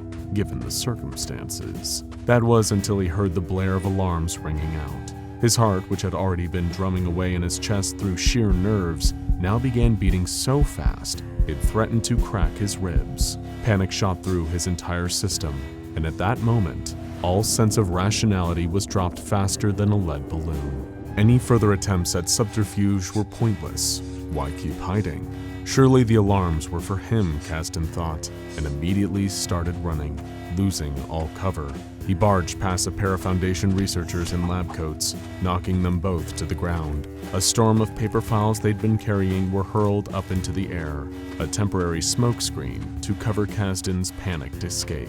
One foot launching past the other, he barreled down the facility's corridors the same way he'd come in. If he was quick, he might make it before they sealed the exits and trapped him inside. The chances were slim, and Kasdan knew it. But he was left with no other choice apart from letting the SCP Foundation catch him, hauling him off to God knows where for interrogation. He barreled past more Foundation staff, some of them holding their hands out to try and stop him as they figured out what the alarms were for and why Kasdan was running. Shoving one out of the way, he felt something snag at the lab coat he'd worn as a disguise. One of the researchers had him. Kicking a leg back, Kasdan clipped the man's knee and whipped himself free of the coat, not letting him stop from running. He was close now, so close to the door he'd come in through. If he could just pass this corner, he'd be home free. The clomp of multiple heavy steel-toed tactical boots came rushing through the entrance to meet him. A squad of men, one of the Foundation's infamous mobile task forces, were hurtling towards Kasdan like a tidal wave wearing all-black combat gear. He skidded as he tried to turn back the way he'd come, stumbling over his feet as he was chased by the sound of angry shouts commanding him to freeze, drop the bag, and get on the ground. Kasdan dared not look over his shoulder, catching hints of the oncoming MTF agents in his peripheral vision, compelling him to keep running. But with no idea where to go, and 4 heavily armed operatives clipping at his heels, there was little hope of escaping now. A powerful weighty force struck Kasdan's back, knocking the air out of his lungs as it pushed him over and kept him pinned to the floor. He could barely move as the agent tackled him, gasping as he desperately tried to pull his breath back. The rest of the squad gathered around him, all yelling and warning him not to move. But there was another sound. No, another voice drowning out the soldiers. The earpiece, the one thing keeping his mind safe. It was gone. It must have fallen out when he hit the ground. And now, the mask could get in. The whispering was unintelligible. Nonsense, really. Kasdan couldn't clearly make out what it was saying. He only knew it had quickly become the only thing he could hear, and how it made him feel. He had to put the mask on. It was such a strong compulsion. It felt like so much more than a want, a desire to wear it. It was a need. The bag was so close, dropped to the floor where he had been tackled. If he could just reach it and tear the zipper open, he'd have the mask in his hands. Rolling over, Kasdan lashed out at the MTF operative, catching him by surprise as his fist connected with the man's balaclava-covered face. The agent was stunned, lifting some of his weight that had been pinning the thief down, just enough for Kasdan to free his other hand. Another pair of agents tried to hold his flailing arms to the ground, only for him to reach up and pull one of them face first into the concrete floor with a bloody crunch. With every ounce of strength he could muster, Kasdan moved like a man possessed, hurling the agent on his other arm into the first who had tackled him. Slipping out from underneath the crumpled agents, he crawled on his stomach as far and as fast as he could. Kasdan desperately scrambled for the duffel bag. It was so close, a mere few inches away, his fingertips brushing up against it as he reached, but he couldn't grab it, as much as he felt that overwhelming need to. His feet were still buried under the weight of the MTF operators and their gear, stopping him from reaching any further, until one of the agents moved, just enough to free Kasdan's foot. Everything seemed to move in slow motion. The MTF soldiers were reaching out to pull Kasdan off the floor. As his hands shot forward and tightly gripped the straps of his bag, he could feel hands wrapped in tactical gloves gripping at his shirt. In that same instant, he wrenched the bag towards him and pulled down the zipper. He had to get what was inside, even if it killed him. He barely noticed his earpiece getting crunched under the heavy combat boot of one of the agents. Instead, he was inhaling fumes from the interior of the bag. its specialized inner lining already melting thanks to the viscous black substance secreting from the mask. Kasdan didn't even register the pain in his hands when he reached inside, the secretion corroding his bare skin as he retrieved what he'd been hired to steal, what he so now desperately needed to put on his face. SCP-035, the Possessive Mask. Time felt like it had ground to a halt, freezing everyone. Kasdan stared for a split second at the white porcelain surface of the mask. It felt like it was glaring hatefully at him, thanks to its exaggerated tragedy grimace. It was almost as if it disapproved of Kasdan, as if he was somehow unworthy of it. But holding it in his hands, the compulsion to put on SCP-035 was now so unbearable. Oblivious to the Foundation agents around him who were trying in vain to restrain him again, Kasdan tipped his face into the mask, and everything went black. It was like being half asleep, his awareness of certain things stripped away. Things like the pain searing his face, a gradual, acidic burning that was eating away at his flesh, corroding his body. And yet Kasdan could still feel occasional sensations, tremors running up his arms as his fists made contact with something, then pulled back and struck again, leaving behind something wet on his knuckles. But he couldn't see. All around him was shrouded in darkness. He knew his body was moving, maybe even walking, taking him somewhere, but he had no clue where, and no control anymore. It was like something else had pushed his mind out of the driver's seat, and now had both its corruptive hands on the wheel. His mind was now lost in the blackness, shut down, gone. It was only when he came back around that Kasdan felt the sheer, unrelenting agony fully wash over him. The mask was off again, leaving him a scorched, screaming mess. He was laying on the floor of another containment cell. This one was different from the one he'd stolen SCP-035 from. It was less heavily guarded, minimal security. It might not even have been in the same facility. Kasdan had no idea how long he'd been wearing the mask for. All he knew, apart from the intense pain of the corrosive black sludge breaking his body down and the bloodstains on his hands and clothes, was that he wasn't alone. Someone else was there with him. Kasdan didn't know the strangest part of all of this. He should be dead. No, he was dead. Much like Dr. Bright's medallion, the Possessive Mask typically wipes the human mind like OxyClean. If he was back, it meant somebody brought him back. Somebody with truly great power. Craning his head up, he caught sight of the cell's only other occupant. Even squinting through his stinging eyes, Kasdan couldn't make out exactly where the other man was from, only that he was much older.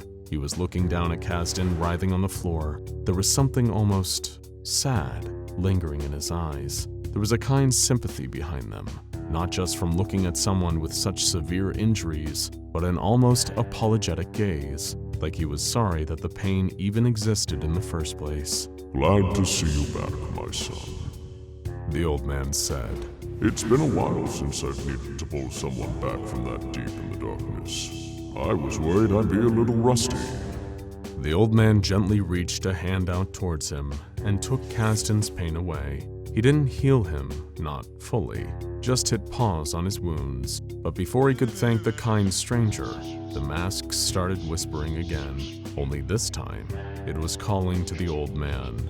No longer hurting, but still reeling from what SCP-035 had done to him, Kasdan tried to stop the man, calling with a rasping voice, begging him not to listen to the Possessive Mask's call.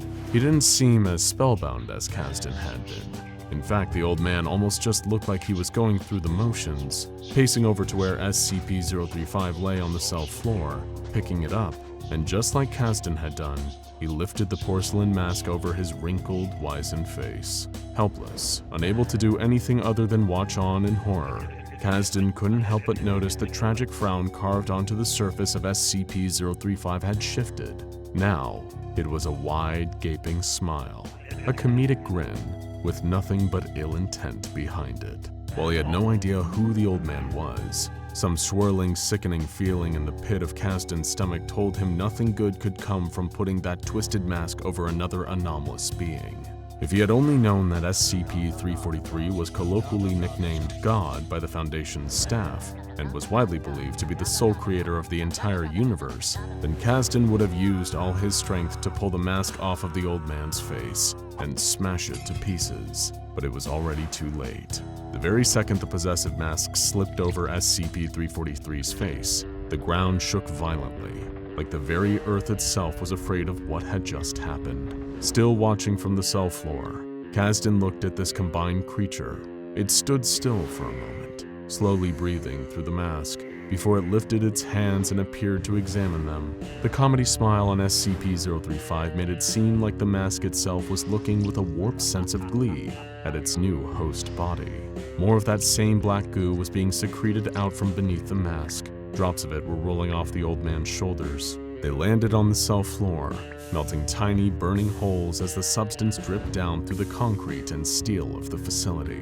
His body being puppeteered by the mask on his face, the old man wiped a smear of the sludge away with his hand, looking at it in his fingers. It wasn't melting him the same way it had to Kasdan. Usually, the corrosive secretion that SCP-035 naturally produced proved to be its weakness, melting the bodies of its human hosts and eventually destroying them, leaving the mask without a form to pilot. SCP-343, on the other hand, was only humanoid in shape, and far beyond any mortal being that the possessive mask had ever enthralled. The combined being, corruptive mask and omnipotent god, raised its hands high, like a conductor before an orchestra. From the spot he lay in, Kasdan watched in horror as every member of staff in the facility was pulled up through the floor, or dragged screaming through the walls, piping and brickwork tearing through them. This was a minimum security Foundation wing, far more relaxed with only a handful of staff and a light force of guards. Still, to SCP-035, it didn't matter how many there were, it was enough to make a start. The wrinkly hands of its new hosts clenched sharply. The Foundation staff, all suspended in mid-air, suddenly exploded. Each one of them, every researcher and guard, erupted into a fireball, burning white-hot like heated metal before fizzling out. There was nothing left, no scraps of clothing, no remains. They just weren't. If it wanted to, SCP-035 would have thrown its head back and laughed maniacally. In some strange way, Kasdan thought that might have been better. Instead, it was silent, the mask's wide, soulless grin conveying its twisted delight well enough. It turned to face the wall, thick layers of concrete standing between it and the outside world, and began stepping forward, so completely casually that it was unnerving. With its first step, the walls of the cell surrounding the SCP-035 and SCP-343 hybrid, as well as Kasdan, began to crumble away. With the second, the corridor outside did the same, falling apart without any exertion of effort from the masked god. Each and every step further, more of the building around them was chipped away, carving a path through rooms and research stations towards the edge of the site. It was as though the concrete and brickwork, the dense, heavy materials that constructed the facility, suddenly had the consistency of wet sand, and SCP-035 and its new host were the tides coming in, washing away all in their path. No longer in pain, but his body distorted beyond repair, Kasdan forced himself up off the ground at last. Weakly he limped after the creature, thinking in vain he had any chance to stand against a being with the unbridled power of a god and the infinite cruelty and malice of the possessive mask. If he could just get close enough, Kasdan thought, he could tear the mask away, freeing the old man. He wouldn't be able to stop himself from putting it on a second time, but perhaps it was better that Kasdan wore it and let its black ooze melt him down. At least the wise, kindly old man would be able to get far enough away from SCP-035's influence, and Kasdan could, at least in part, put this right. After all, he'd stolen the mask from the Foundation, and this all started with him. As the hybrid reached the farthest wall, the barrier turned to glass and shattered. The combined monster looked out over the waiting, helpless world. Through SCP-343, the possessive mask had control over chaos and creation alike, and nothing on Earth that could challenge it. Not the Foundation, not humanity, not even other anomalies. Lifting its still, lifeless, grinning mask upwards, the sky darkened, the deafening boom of thunder ringing out above. Forked bolts of deep orange lightning cracked across the atmosphere, as what was left of the Foundation facility dissolved behind the masked god. Though it was facing out towards a world that would soon crumble as easily as this building, The creature could see everything, far beyond where it stood, the lives of billions upon billions. All at once, it watched plants grow while others wilted, animals born only to die, humans living out their ritualistic existences, each one of them gradually heading for the same fate. And through all of that, it saw a hand trembling behind it, reaching for its mask. Caston. He was so close, fingertips just about to brush the porcelain surface of SCP-035, when suddenly the mask and the old man wearing it were gone. Caston turned around in confusion, only to find it was now standing behind him. It reached out one of the wrinkled, bony old hands and touched a single finger on his forehead. Caston blinked, and he was back. Back before the heist, before any of the wanton devastation had begun. He recognized the room he was in, and sat in the very same place where his mysterious benefactor had approached him with a seemingly impossible job: to steal a mask from the SCP Foundation. Sure enough, sitting across the table, obscured by shadow, was the client. But behind his eyes, Caston was trapped, helpless as he watched himself live out the same events that had led to the mask being placed on the face of God. He couldn't change the course of history, couldn't avert the apocalypse that was already happening. All he could do was watch, his heart sinking as his client pushed a file across the table, opening it to reveal a photograph of his target, the thing he wanted Caston to steal: SCP-035, the Possessive Mask. And meanwhile, back in the new hell of its own creation, the mask was having some real fun. Here we are again with the Anomatron 6000, our state-of-the-art simulation computer that helps us create hyper-accurate simulations of some of the world's most bizarre scenarios. Whether it's SCP-096 versus Siren Head, Abel versus Chainsaw Man, or now perhaps our most ridiculous matchup yet, SCP-035, the Diabolical Possessive Mask, versus The Mask, the popular Jim Carrey character based on the hyper-violent comic book of the same name. So, what the heck are we waiting for? Let's crank up the machine and see what the results are. Somebody stop me! Okay, so what have we got on intake today? Researcher Werb asked, a tone of boredom hanging off his every word. Possible anomalous entity? His compatriot Dr. Mackney replied, sipping his coffee, sounding equally as unenthused. Caucasian male, early 30s, a team of our agents picked him up in... The Foundation doctor checked his notes. Some place called Edge City? Real appealing tourist spot, he added sarcastically. What's so anomalous about him? Werb questioned. His eyes lazily scanned over a file Mackney had handed him. Says here he's just an ordinary bank teller. There's one prior arrest on his record, but the charges were dropped later on. This guy's a nobody. Apparently, he was in possession of an anomalous artifact, came the doctor's reply. He looked through the one-way glass into the interrogation room.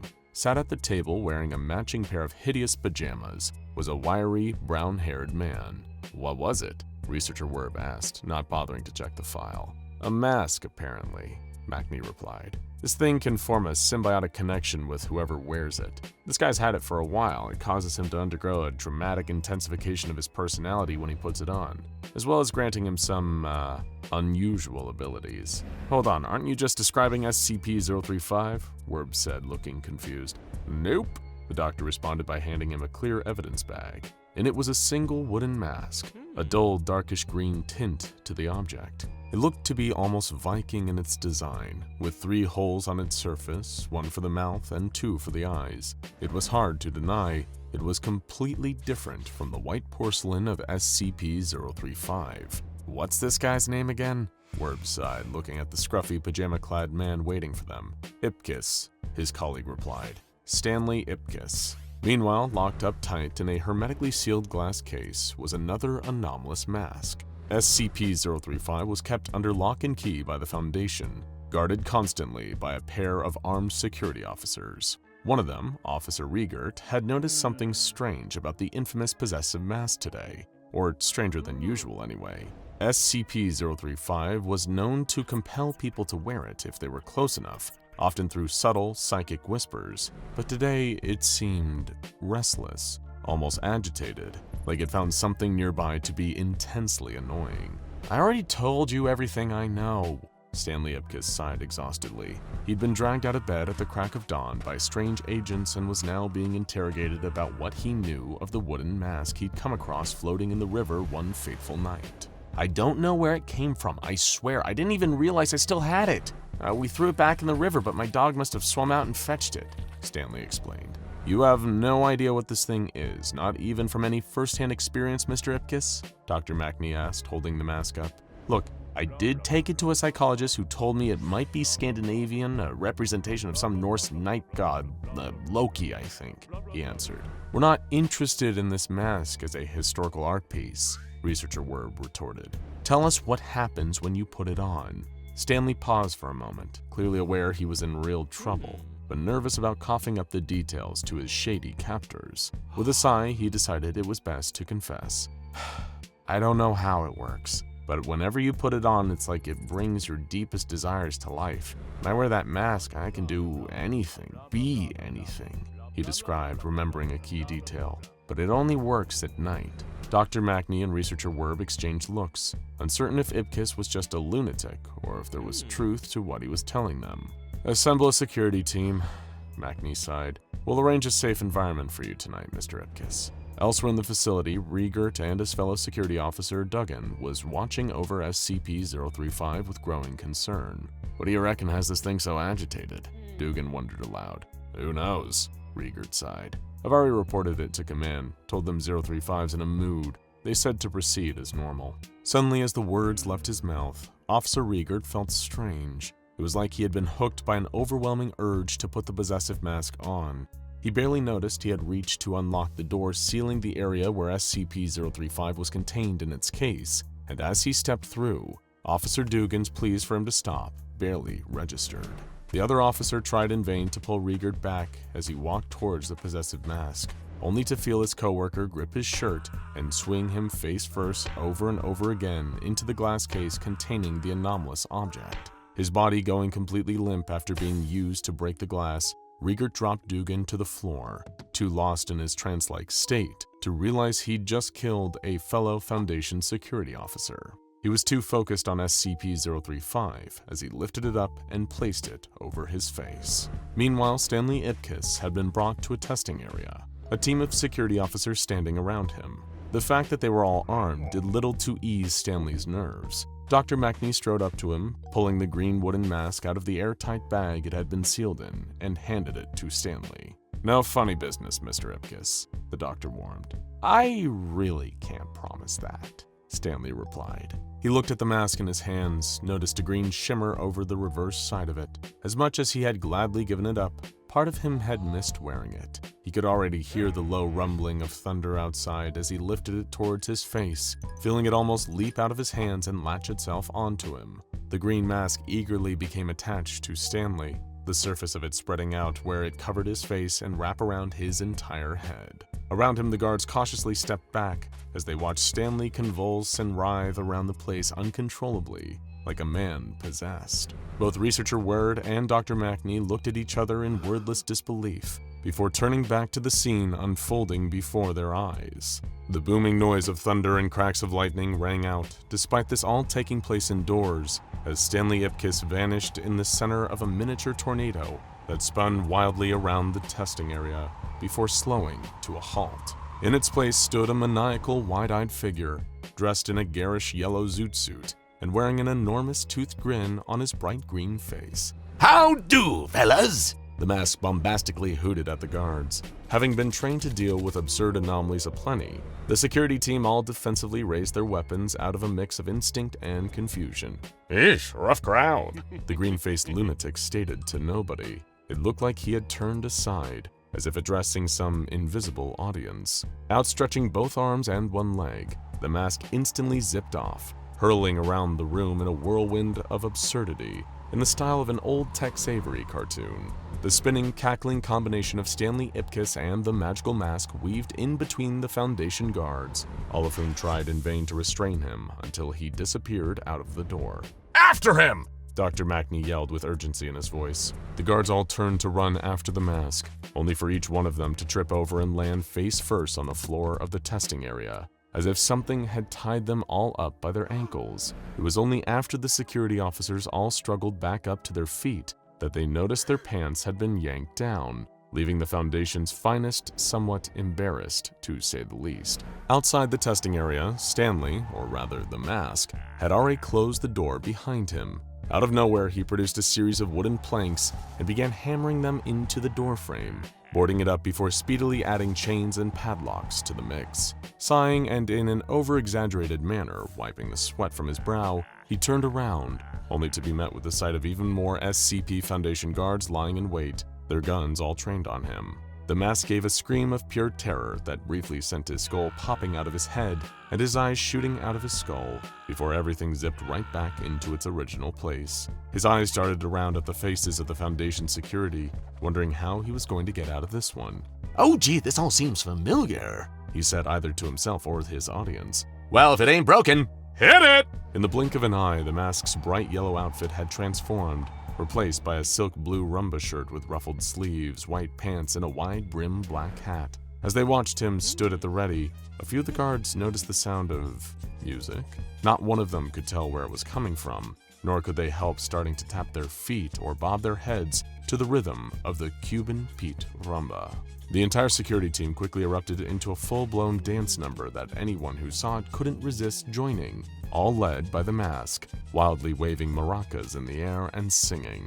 Elsewhere in the facility, Officer Riegert was beginning to melt. He still had SCP-035 covering his face, the frown of the possessive mask conveying the entity's sheer discontent. The black ooze secreting from its porcelain surface had the unfortunate effect of corroding and melting down anyone that wore it, dissolving them entirely after a short period of time. Determined, SCP-035 pushed on, plodding its host towards a storage room. If it remembered correctly, the SCP Foundation had stored a number of temporary hosts for it, mannequins that, while not human, had enough of a humanoid shape for the possessive mask to use. Of course, after all of its attempts to escape, the Foundation had rescinded its privilege to be granted new hosts, not that it could stop it from taking them by force. Using the last of Officer Riegert's dwindling strength, SCP-035 barged its way into the storeroom. Sure enough, waiting there for it was a row of discarded mannequins. Lifting Riegert's hands before they had fully melted away, the possessive mask used him to place itself on a new body. Elsewhere, not too far away in the Foundation facility, a conga line of security officers and research personnel was parading through the corridors, all happily dancing and jiving to the music, despite still no one being able to figure out where it was coming from. Dashing away from his spot at the front of the line, the mask zipped around a corner, his clothes having changed back to his signature brightly colored zoot suit. "Never say no to a party!" he exclaimed after having danced his way to freedom. The sound of something shuffling closer quickly caught the mask's attention. He turned around to find himself standing green face to porcelain face with SCP-035. "You." The masked mannequin raised a hollow arm pointing a finger from its host at Stanley. "You bear the God of Mischief's carving. I could sense its presence since you arrived." "Stealing my look, nobody likes a copycat, fella," the mask replied. "Although intimidation is the sincerest form of flattery, and that's how Jim Carrey's career started." he added, exploding with raucous laughter. "Cease your prattling!" SCP-035 hissed with spite. "Say, perhaps we're related." The mask ignored it. "Oh, we could be long-lost family. You know, I always wanted kids of my own. Son of the Mask has a nice ring to it, right?" He paused, once again turning away to his unseen audience. "On second thought, maybe not." The SCP-035-controlled mannequin leapt forward, gripping the mask's arm, causing him to scream in shock at the advance. His eyes bulged out of their sockets, zooming in on the corrosive black secretions oozing from SCP-035. The mannequin's other hand started reaching upwards, gripping his oversized green head, as if it were trying to lift the mask right off of Stanley's face. Zooming away again, he sped down the nearest corridor, his arms stretching behind him, still clamped in SCP-035's grip. Coming to a screeching halt with the comical sound of car brakes, the mask wobbled his outstretched arm. A ripple traveled all the way along the elongated limb, as if it was made of elastic. His wrist still being held by the mannequin sporting the possessive mask, the force of the flailing rubbery arm was so great that it flung SCP-035's host body around, sending it head first into the ceiling, then plummeting back down to the ground. Its grip loosened, allowing the mask to reel back its stretchy arm, although it didn't return to normal length right away. His own hand pinged back and hit him in the face, only to start urgently trying to communicate of its own accord. "What's that, boy?" The mask said to his hand as it started performing a series of signals. "Little Timmy's stuck down a well. You'd like a Friday night off? There's a two-bit chump wearing another mask walking menacingly down the hall towards us." The hand suddenly turned the mask's head to look in the right direction. Sure enough, SCP-035 was using the mannequin to walk down the hall towards him. His elongated arm quickly returned to its normal size, as the green-faced lunatic took a quick draw stance, facing his oncoming adversary. "Now, you have to ask yourself one question," he sneered, doing a fairly convincing impression of a green Clint Eastwood. "Do I feel lucky?" With a sweep of his hand, the mask had drawn an enormous weapon. The thing was a gigantic mass of different artillery, clicking and whirring. There were barrels on top of barrels, rockets, and other explosives locked into place. "Do I feel lucky?" the mask continued. "Well, do you, punk?" SCP-035 did nothing to slow its advance, so the mask pulled the trigger. Every one of his weapon's various components spat out a tiny flag with the word BANG written on it. "Ah, performance issue," he said, doing his aside once again. "Not that I'm overcompensating for anything." Clearly growing agitated, piloting its host, SCP-035 started charging towards the mask. Immediately, he spun around, becoming a tornado of hyperactivity and whooping noises as he sped down the adjacent corridor.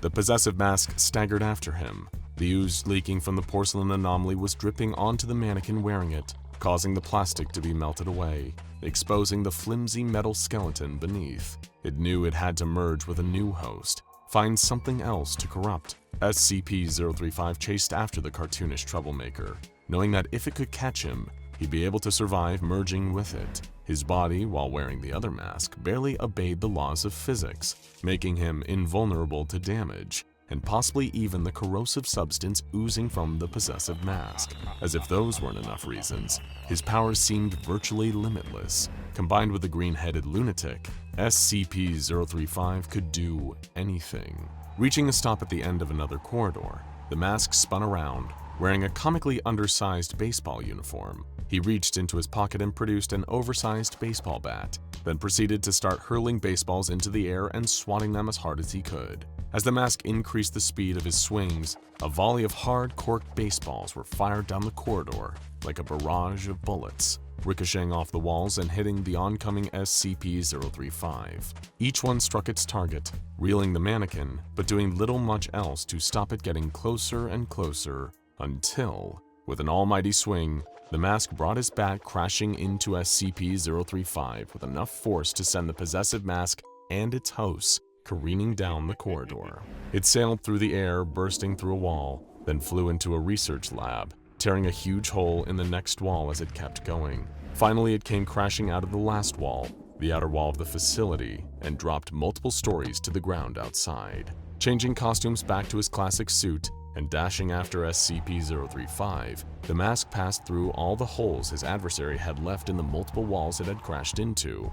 He screeched to a halt again and paused after getting through the outer wall, only to realize after a moment that he was hovering in mid-air, not standing on anything. Reaching into his suit pocket, the mask pulled out a sign on a stick with a single word written on it. Yikes. He plummeted down to ground level, landing with such an immense crash that his body cracked into the asphalt below.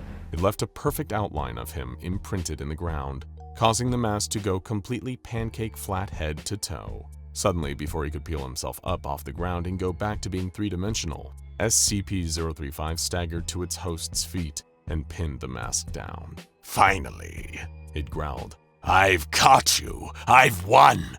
Your power is mine. Once I've combined with you, I will be able to ravage this world. I'm going to fuse to your face. Then I'll start with decimating those wretches that imprison me. The foundation will fall, and then so will the rest of their precious world." Forcefully, the mannequin's hand wrenched the mask off the ground, but as SCP-035 turned to look at what it had hoped to be its next host, well, let's just say the tragedy frown carved into its porcelain face had never been more appropriate. It wasn't holding the mask, It was holding a life-size cardboard cutout of a photo of the mask, grinning out from one side. Enraged, the possessive mask tore the decoy in half with its mannequin's hands. Hey, Pachuco, Said a cartoonish voice from right behind it. did you miss me? The mask had reappeared for real this time, grinning with his huge teeth, clearly getting a kick out of having someone to torment. SCP-035, on the other hand, had been getting increasingly irritated by all the wacky cartoon antics. With all the aggression it could channel through its mannequin host, it gripped the mask by the throat, his eyes bulging out of his head again. See, no need to get all choked up over it, He gagged. You are so tiresome. The possessive mask yelled, having finally run out of patience. You know what? I won't merge with you. I should just kill you and put an end to your buffoonery. Let me take this thing off you first, though. Its mannequin fingers started to hook into the mask's seam at the back of his bald green head. Wait! The mask begged, putting up both his hands in surrender. At least give me a final request, huh? Mask to mask. Before the possessive mask could respond, the mask had swept it off its dissolving mannequin feet. He started to spin it around in a wild, over-the-top dance number, bopping and swinging to a tune that seemed to be coming from nowhere. The longer it went on for, the more and more of SCP-035's host's body started to dissolve away, until the mannequin finally wasted away. All that was left was a bubbling pile of black goo on the ground with the possessive mask laying in the middle. The mask chuckled, noticing the fumes trailing upwards into the air as the corrosive substance melted away the last of SCP-035's host. Talk about smoking! The storms were unlike anything anyone had ever seen. But the worst part wasn't just the deadly gales, wind howling powerful enough to knock down buildings like rows of dominoes, and lift the remaining debris of cities up into the air as if all that destruction weighed nothing. And it wasn't just the lightning, those arcs of crimson forking down from above. If one struck the ground near you, and one almost always did, the sheer force of it would knock you off your feet. The last thing you'd feel as you flailed helplessly in the air was the relentless pain of your body being disintegrated by the energy of the blood-red lightning, until there was nothing left of you for anyone to find. Yet somehow that wasn't the worst part either, and it wasn't even the noise of it all either. That deafening cacophony of booming thunder and wild hurricane-force winds so loud, nobody could ignore it, all underscored by the screams of a world lost in suffering and madness. No, the worst part of it all was the sky. Whether anyone looked up, where there had once been that clear, calming blue, was now a swirling mass of nightmares. Many were surprised just how much they missed turning to that sky, that odd, universal comfort it brought. The knowledge that no matter how bleak things got, the sun would set on every bad day and rise again to mark the start of another, filled with potential. That promise of a future, no matter how uncertain, was replaced with a reminder of one thing, that this new, darker day had no end. There was no sunrise or sunset, no night or day. All that uncertainty and potential was replaced with certain doom, represented by a sky that looked like a river of blood. Deep reds and blacks swirled and thrashed above like the raging waves of the ocean, casting bolts of lightning down at the earth. Not to mention what else would occasionally drop from that blood-stained sky. Nobody had much information about how this all had started, how the world had become such an unrecognizable hellscape. Cynics would say that the world was already hell long before the sky turned red, although there wasn't much time for sarcastic jokes like that nowadays. As far as the few human beings that had survived could remember, the day everything changed had been little more than an ordinary day on planet Earth. One moment, things were normal. People were working tirelessly at their boring 9-to-5 jobs. Somewhere in the world, others had long since fallen asleep in a different time zone. Then all of a sudden, it appeared. Few survivors had actually seen it for themselves, and even fewer had lived to tell the tale. But rumors and whispers spread from camp to camp, dispossessed people huddling together in the ruins of houses or in abandoned subway tunnels that would hear the stories. And somehow, deep down in the fearful recesses of their hearts, they all knew, despite never having seen it, that it was real, the masked god. When it stepped upon the earth, it walked like any other person would. Its body even appeared to be human, an aged, older man's body, wrinkled and elderly, although not completely decrepit. Yet, it was his face, or what covered it. that really instilled that sense of fear and dread in anyone that heard the rumors. That being wore a mask, a porcelain comedy mask, the kind commonly associated with ancient Greek theater. It had a fixed, unnerving expression, a wide smile of twisted glee. It was almost as if it was getting some sick enjoyment out of all the chaos and destruction that had befallen the world, like it was pleased with its own handiwork. A thick black substance oozed from the mask too, adding to its unsettling appearance as streaks of what looked like tar trickled down the chalky white surface. It leaked out from underneath as well, dripping over the bony shoulders of the old man that wore it. Not one survivor that heard the stories of this monster understood what it was or where it had come from, but as if by some deific influence, they all knew it was responsible for creating the hell they now lived in. That knowledge kept them hidden, kept them afraid, and kept them from fighting back. As had always been the case even before this apocalypse had been unleashed on the world, the only people who knew the truth were the ones who had been working for the SCP Foundation. They had more than their fair share of answers about what had happened and who or what this mask-wearing menace was, but naturally kept that information secret from the wider world. Not that there was much point in keeping secrets anymore. After all, there was hardly much of a world left for the Foundation to hide things from, and even fewer former personnel who had lasted this long. Even then, there was only a handful at the SCP Foundation who knew everything that had led to the current catastrophe. Most of the researchers and guards that had been going about their ordinary duties, running tests on contained anomalies or patrolling the site where a certain possessive mask was housed. The next thing everyone there knew was the blaring noise of alarms. Mobile task force troopers racing down the hallways. Their commander might have yelled something about a break-in, someone having gained access to the supposedly secure Foundation facility and stealing one of their anomalous objects. But not everybody, even those working in the same building, would have overheard that. They definitely didn't miss what happened next, though. As further alarms sounded, alerting the staff on site of a containment breach, the facility itself was torn apart in a flurry of chaos. Personnel, researchers, security, MTF soldiers were being incinerated, burned, until there was literally no trace of them left. Something stepped through the very brickwork of the building itself, smashing a hole through every room it passed until it burst out of the side. Then all of a sudden, the alarms weren't the loudest sound. Something else started deafening the Foundation staff who were still standing. The world outside had become even more chaotic. The sky had turned red, and all around, people were being killed, structures decimated, cities blown away in moments. Naturally, this wasn't the first time the Foundation had stared right into the face of an XK-class end-of-the-world scenario. Given the widespread presence and surveillance they had around the planet, it didn't take them long to learn of the horrors that were unfolding. The key word there was that they had a widespread presence, as in past tense. They thought they had enough resources to retaliate too. Word quickly spread throughout the various arms of the SCP Foundation, informing the wider organization of the situation and urging them to work as one to enact a plan to stop what was happening. All they knew for certain was that SCP-035 had been removed from containment. Also known as the Possessive Mask, the object was known to have its own sentience and an innate ability to telepathically influence unwitting victims into wearing it. However, the mask also secreted a corrosive black substance, which normally dissolved the body of anyone who put it on. By itself, SCP-035 was nowhere near powerful enough to unleash a global catastrophe, though. Unfortunately, it had managed to influence someone who was that powerful into putting it on.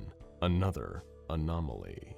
While to the untrained eye, SCP-343 could easily be mistaken for an elderly human man, those at the Foundation knew that the fact he was now wearing the Possessive Mask was some of the worst news they could have ever received.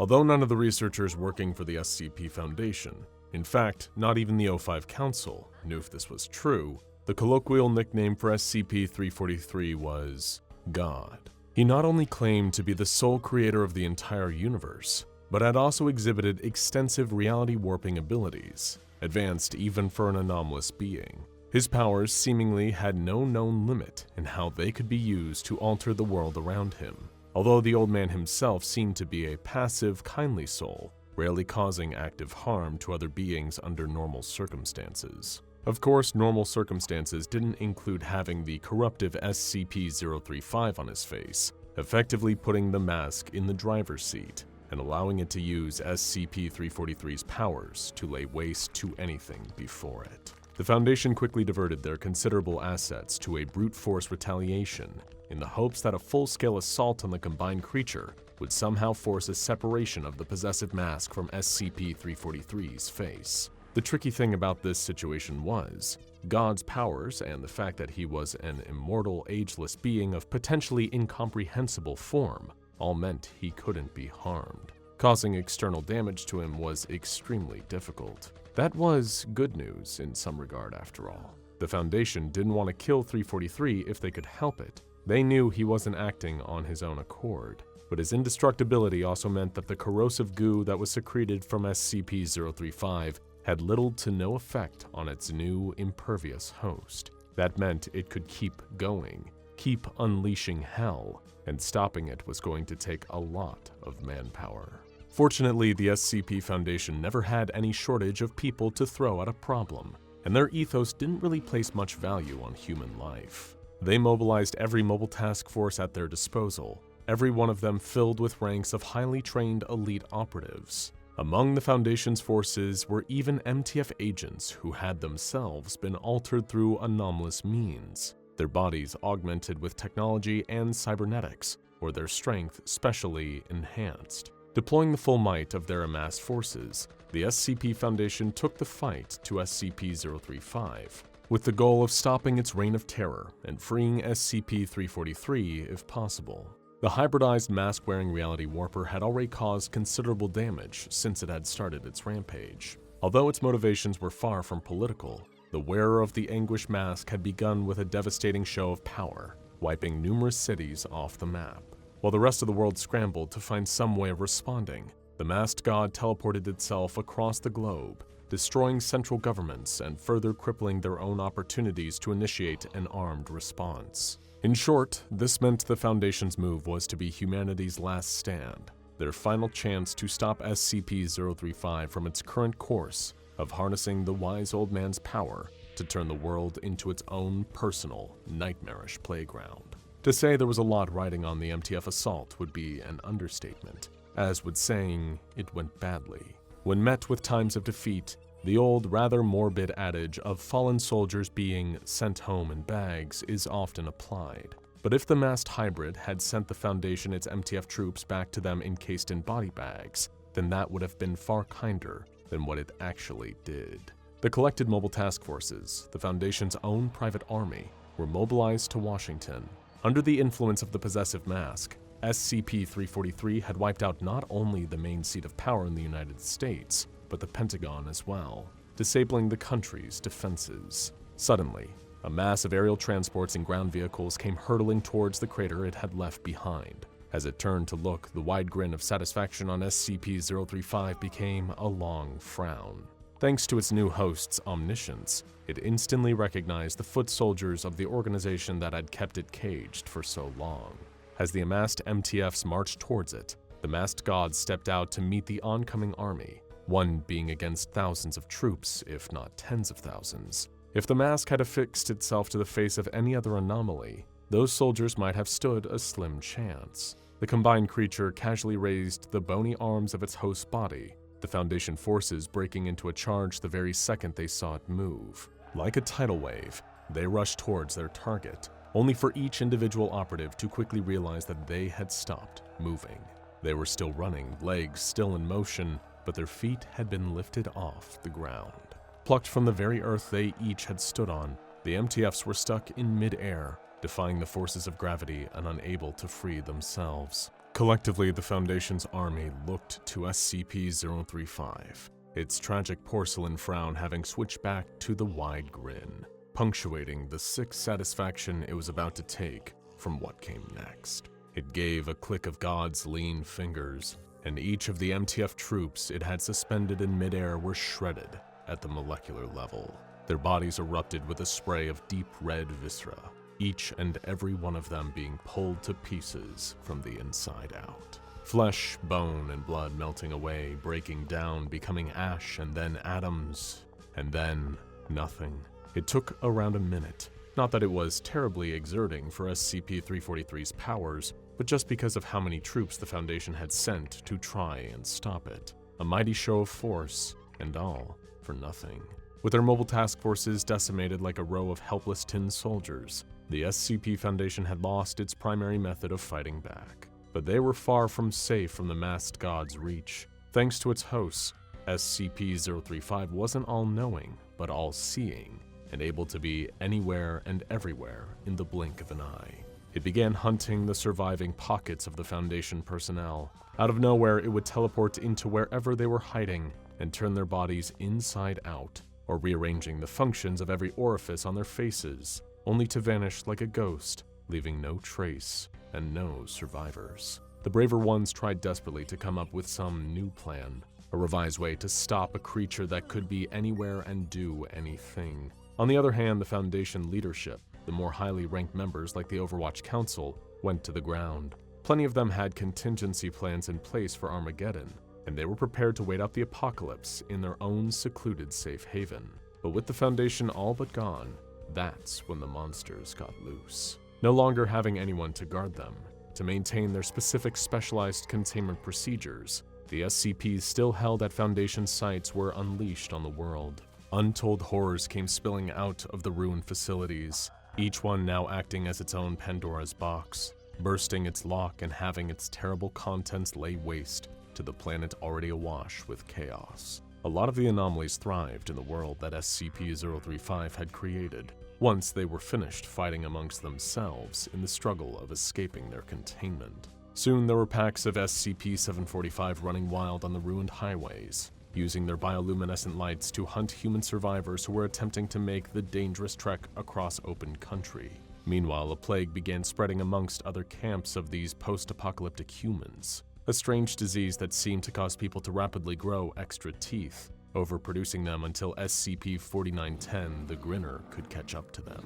Then there were the SCPs that fled the nightmare that the masked god had made of the world. Any that could travel between dimensions or remove themselves from this layer of reality quickly absconded to avoid the chaos. Some just went about their business, as if nothing had really changed. The Plague Doctor mostly kept to himself, traveling from place to place on foot, only stopping when he encountered people afflicted with the pestilence, before moving on in search of others. Some of the anomalies tried to help people. Rumors spread among some survivor camps of a half-man, half-cactus, leaving them food and supplies in the night, with a note that read, "From your friendly neighborhood cactus man." There weren't many who dared to oppose the creator of this dark new world, but some anomalies sought to challenge the rule of this combined creature. Perhaps they thought SCP-035 and SCP-343 couldn't possibly be all-powerful as the story said, that it would be easy to kill the king and assume control over his kingdom of chaos. There were plenty of other anomalies that had floated the idea, not just the other reality warpers, but those that had figured out that if they separated the mask from its host, then this world would become their hellish paradise to rule over, so long as SCP-343 didn't instantly undo all the damage. But there was one that didn't want control.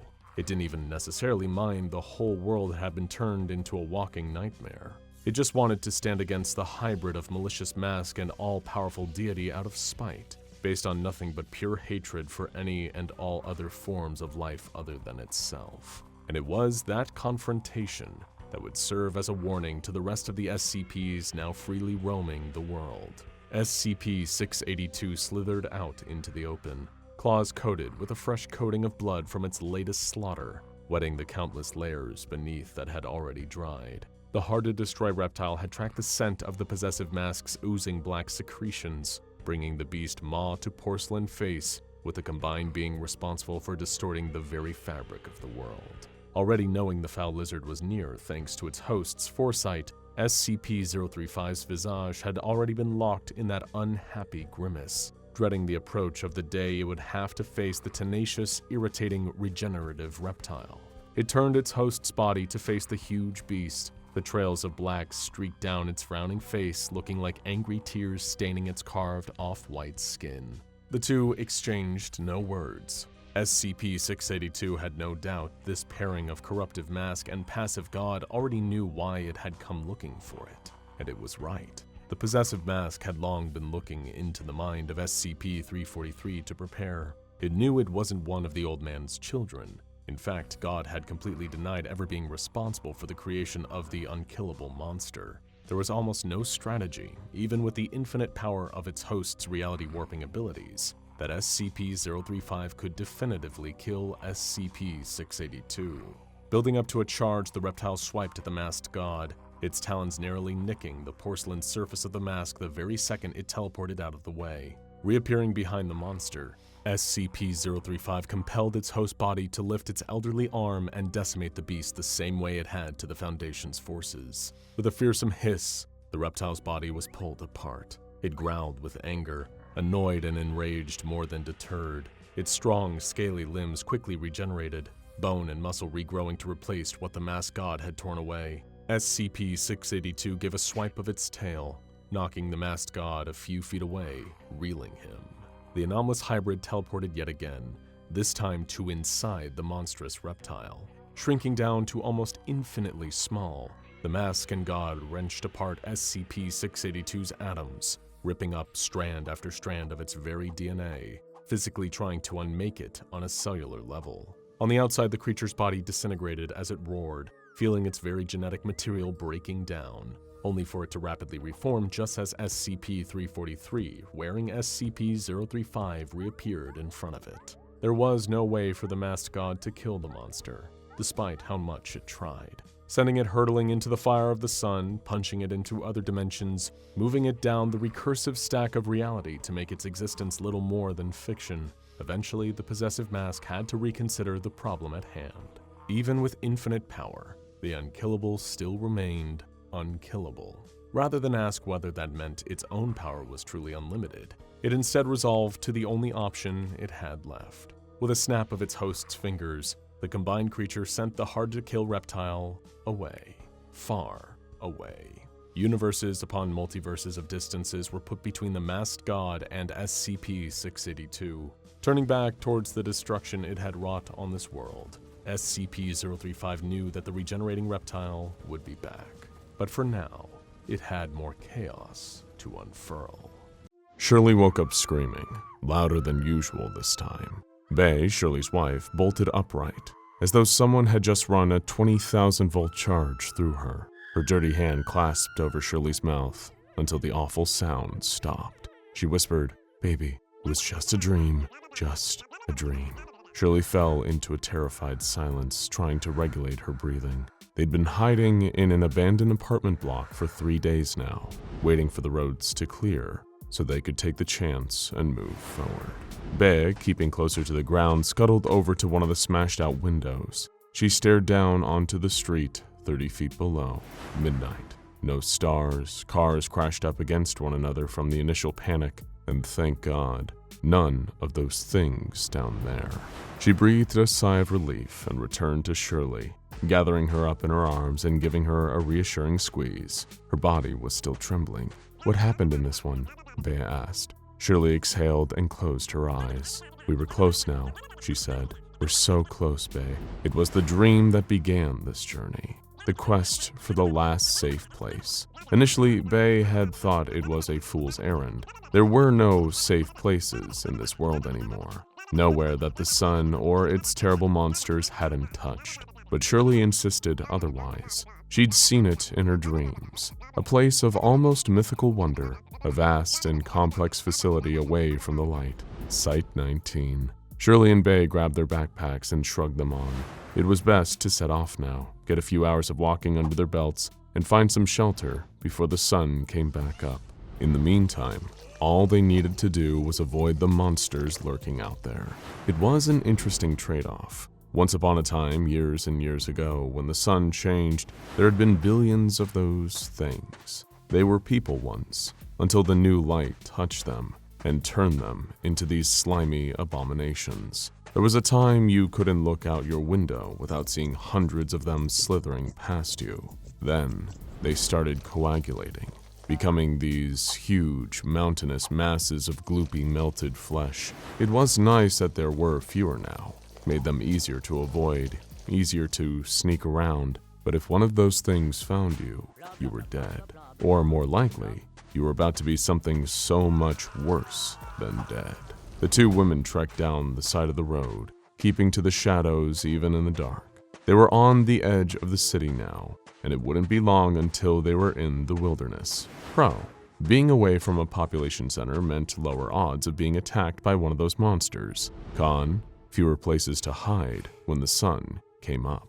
In the meantime, all they could do was keep walking and hope. It was an almost supernatural mixture of luck and skill that had gotten them this far. They'd known each other for 4 years when day broke, and everything went to hell. But they'd only been married for about a month. It'd been a hell of a post-honeymoon wake-up call. So many had been changed in the initial panic, and so many more had been destroyed by what came after. But these two weren't just anybody. In fact, it was the specific combination of skills and knowledge these two possessed that kept them alive for this long.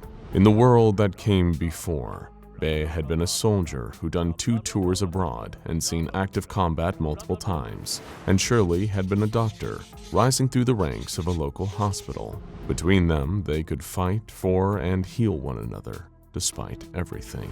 And in those early years, that's all it had been. They were always moving, always avoiding the terrors outside and the tyranny of the sun. They'd avoided the dangers that had destroyed so many others, but they'd never dared to hope. Hope was lofty, impractical. It got people killed. They'd only ever tried to survive. The immediate avoidance of death was a practical goal. Anything else was just confetti. Until, of course, Shirley had started having the dreams. Some were just fragments, like sifting through a stack of photographs in the middle of a deep fog. Others were full narratives, like movies in her head, viewed in the first person. But all of them were about the same thing. She and Bae needed to make it to a place they called Site 19. Something about it was familiar, like a thing she'd heard years ago.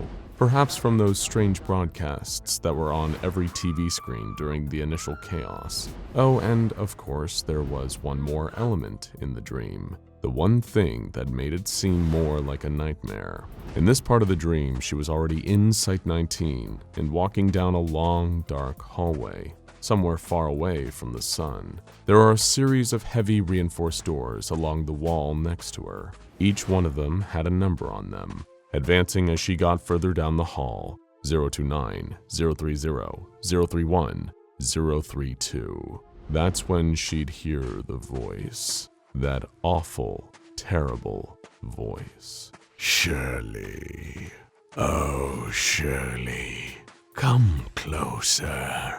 Don't you want to see my face? I'm smiling, Shirley. I'd like for you to see it. She'd reached the door marked 035, at which point the door slowly creaked open. Even after all the terrifying things they'd seen in the new world, this somehow paralyzed her with fear every time. It was a kind of dread she'd never experienced before. Something that looked like black water would start seeping out from the opening door, then footsteps getting closer. A shambling figure would emerge from the open door. It was hard to make it out fully in the dark, but somehow she just intuitively knew what was coming towards her. It had a stark white face like a mask, with nothing but darkness where the eyes should be. Down below, the body, seemingly heavily injured and dripping with the same black water, was one she recognized, her own. She couldn't move. The masked figure, this masked version of her, kept getting closer, dripping with more and more of that black water. It was shaking, almost vibrating. Then she realized it was laughing.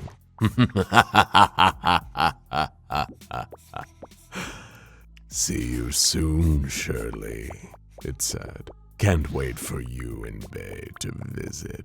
And that was when she woke up screaming. Somehow, despite the grim ending, some part of Shirley knew that she and Bae needed to get to Site 19. Only there would she be safe, and perhaps even find the answers about how all this horror had even transpired. They were already risking their lives out here every day. Wouldn't it be worth it to find the truth? The duo continued to trudge through the night. It was, they thanked their lucky stars, a relatively uneventful journey. They encountered one of the flesh beasts on the edge of town. but they were able to hide inside a nearby bus depot until it slithered on, gibbering incoherent madness. After waiting to make sure it was gone, the duo left the city and ventured out into the Badlands. Shirley continued to insist that the legendary Site-19 from her dreams was definitely close by now. Bay looked up to the sky and chimed in, "I hope you're right, honey, or you and me are fried eggs." Shirley and Bay walked for another several hours, each becoming more slightly anxious that the sun would rise before they reached ample cover, and everything they worked for would be taken away from them. The terror persisted until, against all odds, a huge black shape started to emerge along the horizon. The sight of it made Shirley's eyes widen in amazement. "That's it, Bay," she said. "Site-19, just like it was in my dreams." They passed the chain-link fence around the perimeter, approaching this large, seemingly abandoned building like it was the lost city of El Dorado. Bay was astonished. She loved Shirley, of course, and had faith in her beliefs, but something about a place prophesized in a dream actually being real was honestly nothing short of a miracle. The two of them approached the fortified front door and heaved it open together. Against all odds, they could see light inside the building. They still had power here. Nowhere had power anymore. Maybe this place really was salvation after all. As the two closed the door behind them, they noticed that the windows all around them were shuttered. It must have been some precautionary measure against the new sun. Smart. Whoever these people were, they'd thought ahead. They'd have some kind of preparation for all of this. So Bay couldn't help but wonder, where had they all gone now? As the two ventured deeper into the building, Bay unholstered a handgun that she'd been keeping in her jacket. It was no good against the flesh monsters, but it was a worthwhile deterrent against other desperate people out on the road. Lucky for them, she hadn't needed to fire it yet. Other than the power being on somehow, the place seemed abandoned. They traveled from room to room. Offices, filing areas, what seemed like laboratories, libraries, rest areas. There was no real indication of what these people, whoever they were, actually did around here. After searching through a few different files, all written in almost incomprehensible shorthand and code, Shirley at least found a name to put to these people: the SCP Foundation. Was it some kind of charity? They ventured deeper until they found a hall marked D-Class bunks. Inside, they found bunk beds stacked on top of each other, enough to hold hundreds of people. Bay wondered aloud whether this was some kind of secret paramilitary outfit. It was the one thing that might explain everything they'd seen here today. And in all fairness, she was at least partially right. Okay, ladies, hold it right there. Shirley and Bay turned around to see a man in an orange jumpsuit standing a few feet behind them. He was carrying an assault rifle and training it on both of them. He was a tall, imposing man, and yet he was shaking. Bay lowered her gun. Neither she nor Shirley said a word. "You're human, right?" he said, voice trembling slightly. "What?" Shirley replied. "Just answer the damn question." There was a tense pause, where nobody there seemed to know what might happen to them next. The stranger's fingers started curling around the trigger. It was Bay who broke the silence. "We look human, don't we?" she said. Another moment passed. The gun rattled in the stranger's hands. He exhaled and lowered the barrel, taking a more relaxed stance. "Sorry," he said. "Can't be too careful. Kind of stuff they used to keep in here. It'd give you nightmares. I'm Mike, by the way." He approached, tentatively shaking Shirley and Bay's hands, just to prove to them that he wasn't the kind of guy who liked to gun down random women. He asked them whether they were hungry, and when they told him they hadn't eaten anything but protein bars in over a week, he told them he was about to show them something incredible: the Site-19 break room. Not long after that, Shirley, Bay, and Mike were all sitting around, enjoying some defrosted Hot Pockets. At that moment, no three-course meal cooked up by a five-star chef could ever even compare.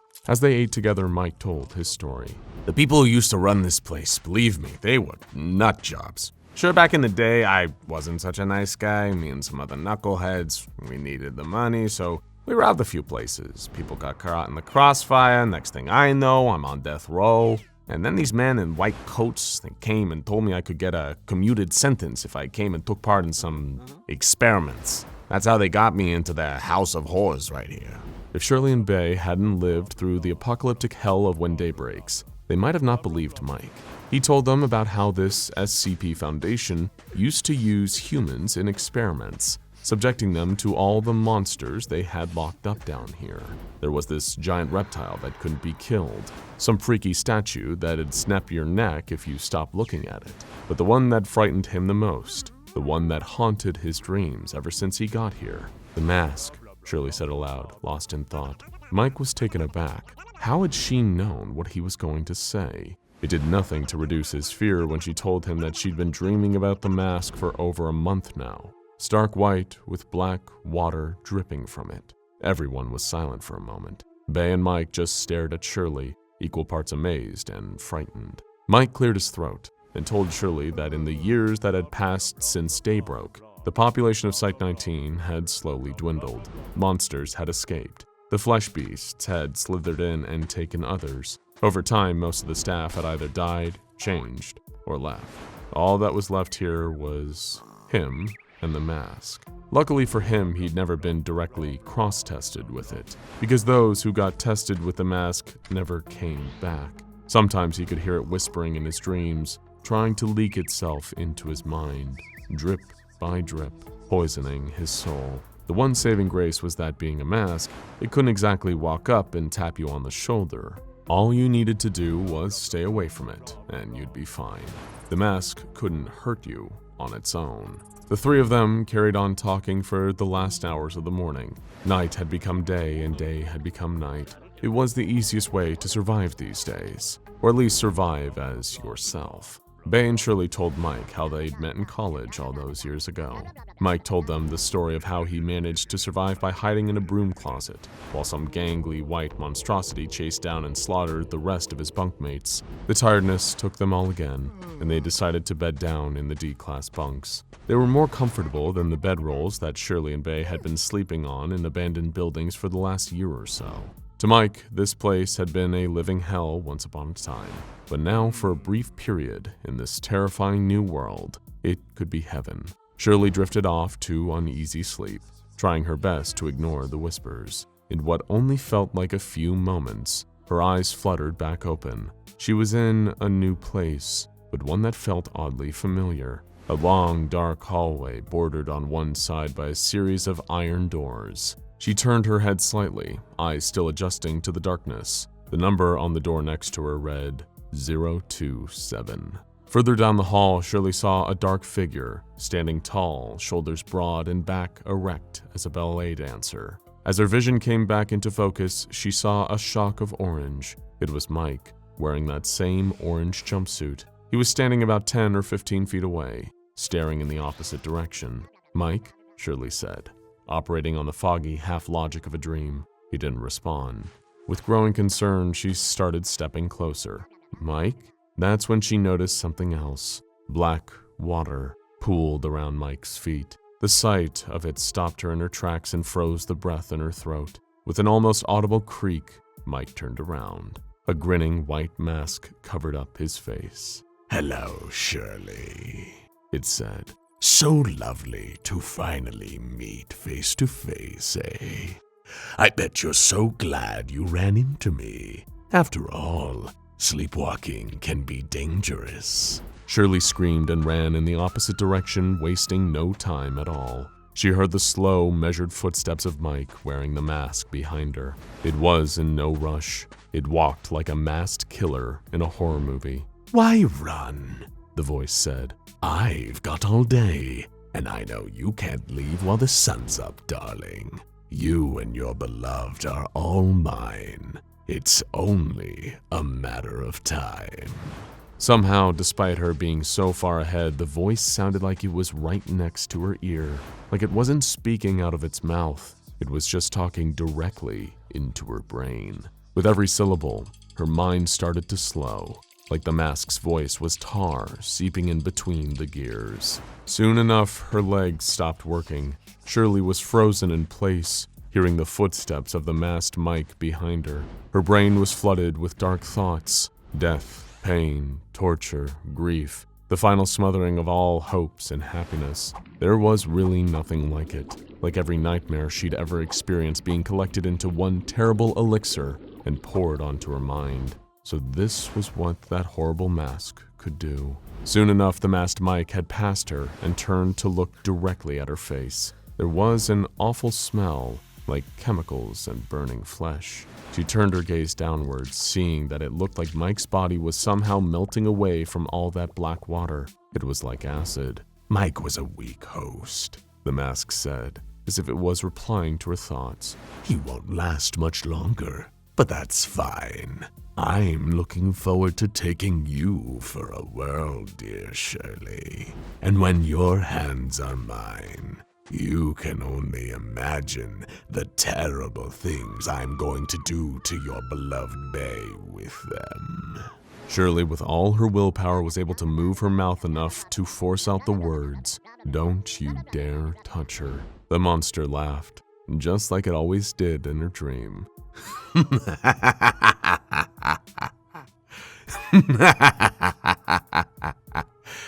"That's not your choice to make anymore," it said.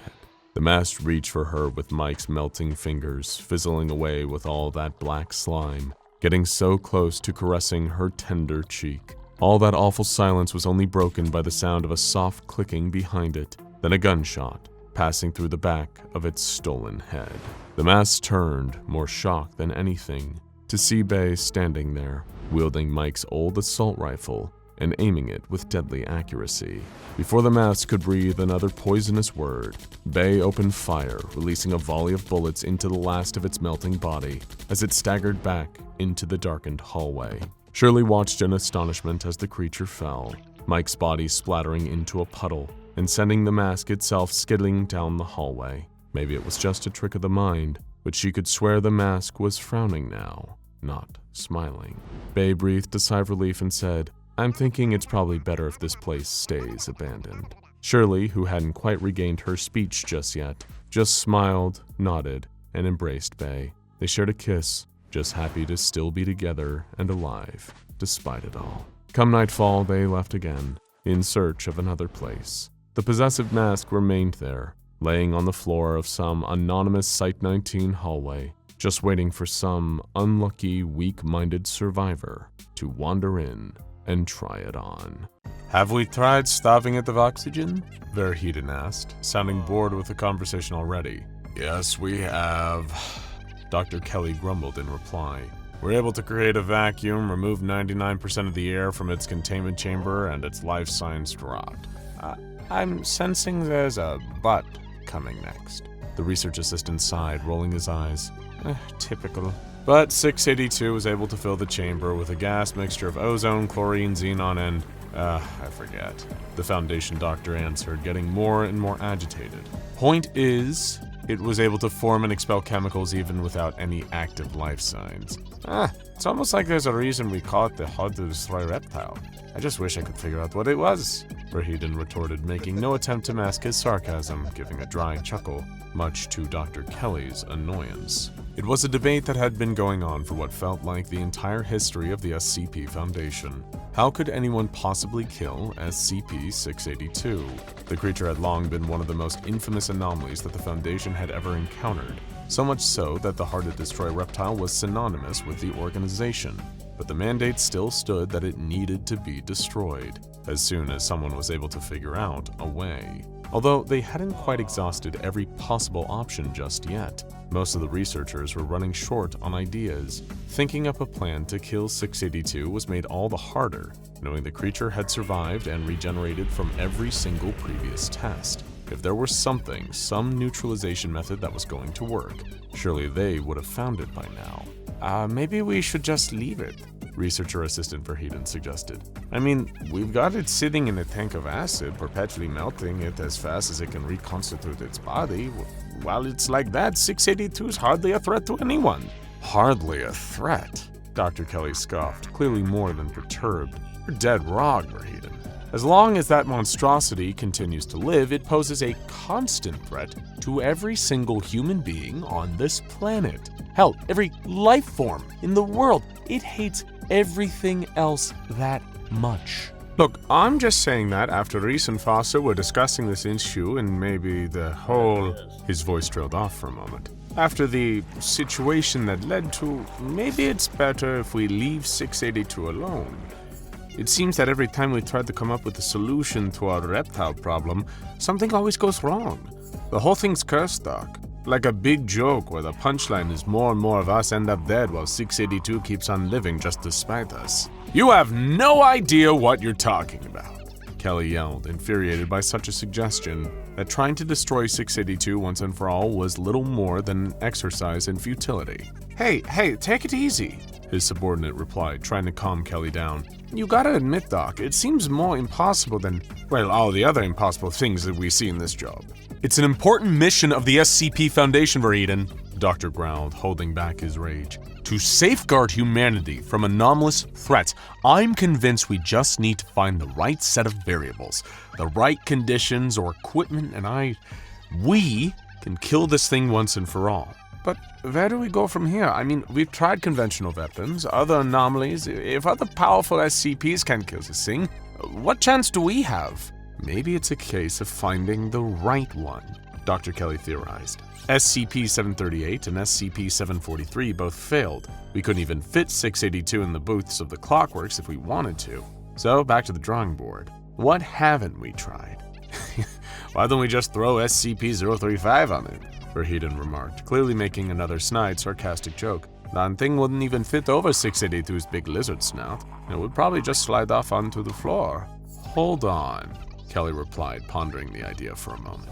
Since being assigned to the site containing SCP-682, studying the reptile up close, he had become determined to figure out some way to finally kill it. It would make him a legend in the history of the Foundation, being the one who did what they had failed to do for so many years. That might just work. Doc, I was kidding. Doc? His research assistant replied, turning to see that Dr. Kelly was already racing down the corridors of the facility. That is an absurd suggestion, Dr. Bright answered when Kelly came rushing up to him, hastily explaining his plan for SCP-682's termination. No, listen here, Jack. Please just hear me out, Kelly urged. Yes, SCP-035 is a dangerous anomaly in its own right, but it's also deadly to the wearer.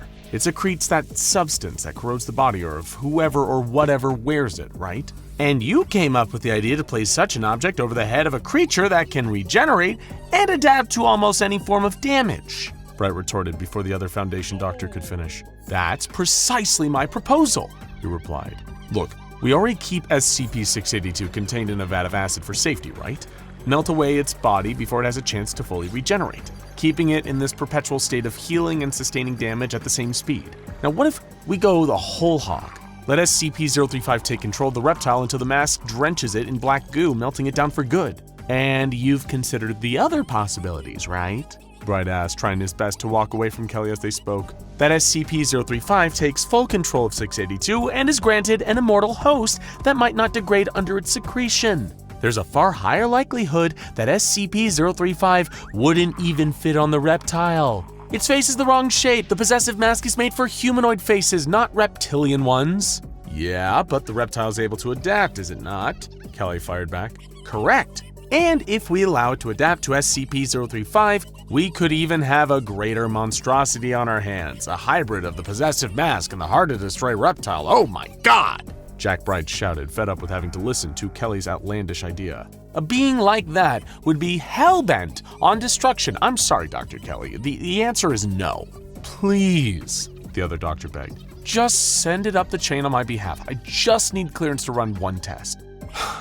I can take it higher, but I'm telling you now the answer won't change, Dr. Bright admitted, agreeing just to get Kelly to back off. Sure enough, later that very same day, Dr. Kelly received a notice from the senior research staff, his superiors within the Foundation. Dr. Kelly, we have learned of your proposed experiment for terminating SCP-682. Unfortunately, after conferring, we have decided this course of action would pose too great a risk to the safety of civilians, as well as our own staff here at the SCP Foundation. Additionally, Dr. Bright has raised concerns with us about your recent obsessive behavior. We would kindly ask you to attend a mandatory psychiatric evaluation tomorrow at 1500 hours to assess and potentially reassign you. Given your interest in using SCP-035, we feel, in your current state, you may be at risk of being influenced by the psionic effects of the possessive mask. The message from the research supervisors was still open on Kelly's computer terminal when Verheiden went to check on him. It looked like the doctor had started typing a response. You idiots want to psych eval me? You want to ignore the actual present threat to the Foundation? The longer we keep that reptile alive, the more everyone and everything is at risk. But you want to persecute me for trying to come up with a radical solution? If you're all too cowardly to act, then I have no choice but to— Kelly had left the rest unfinished without hitting send. Although it didn't take much of a reach for his research assistant to realize that his sentence would have ended with "do it myself." His heart pounding, regretted ever suggesting using the possessive mask as a joke, Verheiden got up and ran, racing through the corridors as fast as he could towards the containment cell for SCP-035. He had a sick feeling in his stomach that he might find Dr. Kelly already there, acting out of a fit of uncontrollable anger and what he thought was a moral obligation to destroy SCP-682. Dr. Kelly had stolen some amnestics from the Foundation's storerooms. Lacing 2 cups of coffee with the memory-altering drugs, he'd offered the hot beverage to the pair of armed guards stationed outside the room where SCP-035 was held. Accepting what they thought to be an act of kindness from a Foundation doctor, both security officers had quickly forgotten why they were standing around so idly. Luckily, the friendly Foundation doctor had reminded them they had reached the end of their shift and were free to go and punch the clock. With no reason to question him, the guards wandered away, leaving Dr. Kelly alone with SCP-035. Then the whispers started. They seemed garbled, unintelligible at first, but the closer that Dr. Kelly grew to the glass case, the clearer the voice of the possessive mask started to sound. So, It hissed. I hear you have a reptile problem, Doctor. The loud wailing of alarms told Verheiden he was already too late. SCP-035 had breached containment, thanks to a rogue Dr. Kelly, no doubt. The research assistant cursed his own big mouth for even mentioning SCP-035 as an option for destroying the reptile, although he could have never known Kelly would take it so seriously as a suggestion. But now the doctor's obsession with being responsible for finally ending SCP-682 was running rampant. Turning a corner, the research assistant stopped in his tracks. He had quickly realized it was pointless heading towards the SCP-035 containment chamber. Dr. Kelly would already have what he needed from there. But there was only one place he'd be heading once he had the possessive mask in tow. Taking the corresponding corridor, Verheiden raced through the Foundation facility toward the direction of the room housing the vat of acid where the hard-to-destroy reptile was waiting. A trail of bodies scalded and scorched with a viscous black substance told him he was on the right track. It was the same corrosive secretion that leaked from the possessive mask, meaning that either Kelly had forced someone to wear it, or worse, had been manipulated into putting it on himself. If SCP-035 had convinced him it might have the answer to killing the reptile, then little could have stopped Dr. Kelly from bringing it to SCP-682, whom the mask could use as its next host. And to researcher Verheiden's horror, it looked like exactly that was about to happen as he arrived at SCP-682's containment cell. "Doc, stop!" he yelled in desperation. "This has gone too far, please!" Dr. Kelly turned to look over at his assistant, his face now obscured by the carved, exaggerated porcelain grin of the possessive mask. Its smile was one of twisted glee, like it was taunting Verheiden for even trying to stop it. The corrosive liquid was leaking out from underneath it, spilling down Dr. Kelly's bare neck and onto his shoulders, rapidly melting away everything it touched. Meanwhile, the acid from SCP-682's tank was starting to be drained away, and the monster was beginning to stir. Hooking 2 fingers under the edge of the porcelain comedy mask, Kelly started to wrench it off his face, compelled by SCP-035. The mask knew of the Foundation doctor's plan, and was far less interested in helping kill 682, as it was using the reptile as an immortal host, finally one that wouldn't degrade in the same way so many others had before. With the last of his strength, he pulled the mask away, his brain-dead body succumbing to its injuries and dropping the mask right into SCP-682's tank. As SCP-035 landed on the creature's head, it let out a wild, pained roar. Black streaks of corrosive secretion began to trail down the reptile, making it thrash at the pain of the substance burning and dissolving the outer layers of its thick hide. The noises let out by 682 were enough to pull Verheiden's eyes away from Dr. Kelly, whose body had collapsed lifelessly. He had died trying to bring an end to a monster the Foundation had never successfully destroyed, yet another life lost in the pursuit of killing the unkillable reptile. As the life-hating lizard thrashed about, looking like it was about to burst free of its cage in rage, the research assistant shot across the room to reverse the acid draining from the tank. The Foundation security team arrived in the containment room just as the acid tank had very nearly been fully refilled. Although he had no idea if it would have an effect, Verheiden had stopped it just short of also submerging the possessive mask in the acid too, which still seemed to be precariously balanced on the 682's head, not covering its face. As a cleaning crew arrived to remove Kelly and the bodies he'd left in his wake, the Foundation had to come up with a plan for removing SCP-035 without their staff falling into the acid vat. No, hold on, Verheiden insisted. I know this started as a joke between the Doc and me, and I had no idea he had taken it so seriously, but look! He pointed to the inside of the tank. The gigantic reptilian monster was completely still, while the possessive mask still let streaks of its corrosive substance drip over its head, and it looked to be taking effect, still dissolving every part of the reptile it came into contact with. Maybe it could work? The research assistant mused. Retreat to a safe zone, the security chief instructed. We are to await orders on further course of action. If you want to observe, you'll have to do it from a distance. Falling back, it seemed the entire Foundation was waiting with bated breath to see what would happen next. Through back and forth radio chatter with their superiors, neither Verheiden nor the security forces seemed to know how to proceed. From the outside, it looked like SCP-682 and SCP-035 were at a stalemate, but in the back of their minds, everyone had to wonder, how long was this going to last? What nobody noticed, however, was the unique way in which SCP-682 had adapted to coming into contact with SCP-035. A lump had formed on the topmost part of the reptile's head. Its scales had parted, allowing for the fleshy growth to swell until it was roughly the size and shape of the average human face. It lacked any of the usual characteristics, no eyes, nose, or mouth, but seemed to work as a way to better mount the possessive mask, since it couldn't fit over the hard-to-destroy reptile's long, lizard-like features. Additionally, what looked like the black corrosive substance from SCP-035 leaking onto 682 and melting away at the mask's new host actually seemed to be another adjustment the creature had made to its own physiology.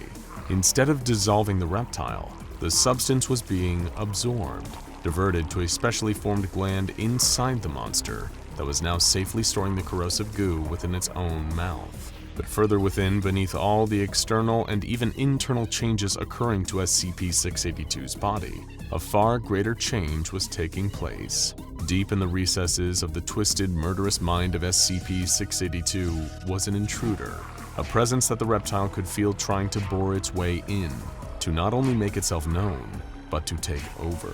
The pair of them, the consciousnesses of both these anomalies, were battling each other for supremacy, the hard-to-destroy reptile wanting to retain control of its own body and mind, and the possessive mask desiring total dominion over its newfound host. SCP-682 had long been known to have a high level of psionic resistance, halting the spread of SCP-035's telepathic influence. However, because the reptile's body had adapted and acclimatized to the mask's corrosive secretion, it meant 035 was able to persist, hanging on and still trying to force its way into the reptile's mind. You hate them all so much. The voice of SCP-035 echoed from inside the hard-to-destroy reptile's head. Don't bother. It thought back in reply. You are alive. That makes you as disgusting and putrid to me as the rest of them. But think what we could achieve together, the mask whispered. For a moment, the reptile considered an alliance. Both it and the mask possessed a shared hatred towards humanity, although 682's extended to all other forms of life, including the sentient comedy mask it now wore. Though even a temporary cooperation between the two might have its benefits, SCP-682 had no intention of remaining bound with the possessive mask for longer than it needed, and in much the same vein, SCP-035 was only proposing such a partnership to avoid being removed from perhaps one of the few beings that could wear it for an extended period of time without being dissolved entirely. Outside in the containment chamber, the Foundation personnel had been instructed to remove SCP-035 from the reptile, despite concerns that the sudden removal of the mask would cause the monster to enter a rage state. The possessive mask was now fused with the flesh of SCP-682 through its specialized protrusion, and the Foundation's fear was that the longer the pair of anomalies stayed bonded, the more the hard-to-destroy reptile would be able to adapt against other powerful SCPs. So, Research Assistant Verheiden had been ordered to increase the acid contents of the tank to full capacity, hopefully burning the tissue connecting the reptile and the mask to each other. Before the white porcelain of SCP-035 could slip under the rising acid, a clawed arm reached up over the boiling vat and pulled the research assistant under. Screaming, he landed in the tank with a splash, followed by a rapid hiss. Clambering up out of its containment tank, the hybrid of SCP-682 and SCP-035 roared as the combined creature freed itself from containment. In the chamber below, all hell broke loose. Security officers reached for their weapons, not even waiting for the order before they opened fire. Bullets pinged off the porcelain comedy mask that was embedded in the top of the reptile's head, barely scratching the surface and unable to pierce the monster's scales. Some guards charged in, only for the reptile to spew a molten black substance from the specialized glands in its mouth. It was channeling the corrosive secretions from SCP-035 into a weapon, the resulting ooze dissolving the security team as they approached, stopping their futile attempt to recontain it before they could even try. Witnessing this, knowing their own imminent deaths were near, researchers and remaining Foundation security turned heel and ran for their lives as containment breach alarms blared through the facility. Although both anomalies were secretly intending to betray one another, for now SCP-682 and SCP-035 were free to unleash their combined monstrous form on the humans they both hated the most, their captors, the SCP Foundation. Having your ordinary life unceremoniously change forever without a moment's notice is something that people can often find themselves hoping for. Anything to break life's monotony and change circumstances to make them more interesting. Although when that change comes in the form of being trapped in an endless IKEA outlet, it's not exactly the different kind of circumstances that people usually hope for. That was the situation that had befallen Winston not too long ago. What started as a simplistic, straightforward shopping trip with the goal of purchasing some affordable, stylish Swedish furniture had resulted in him having to adopt a completely different lifestyle. You see, Winston was one of the untold number of people to have an encounter with SCP-3008, better known colloquially as the Infinite IKEA.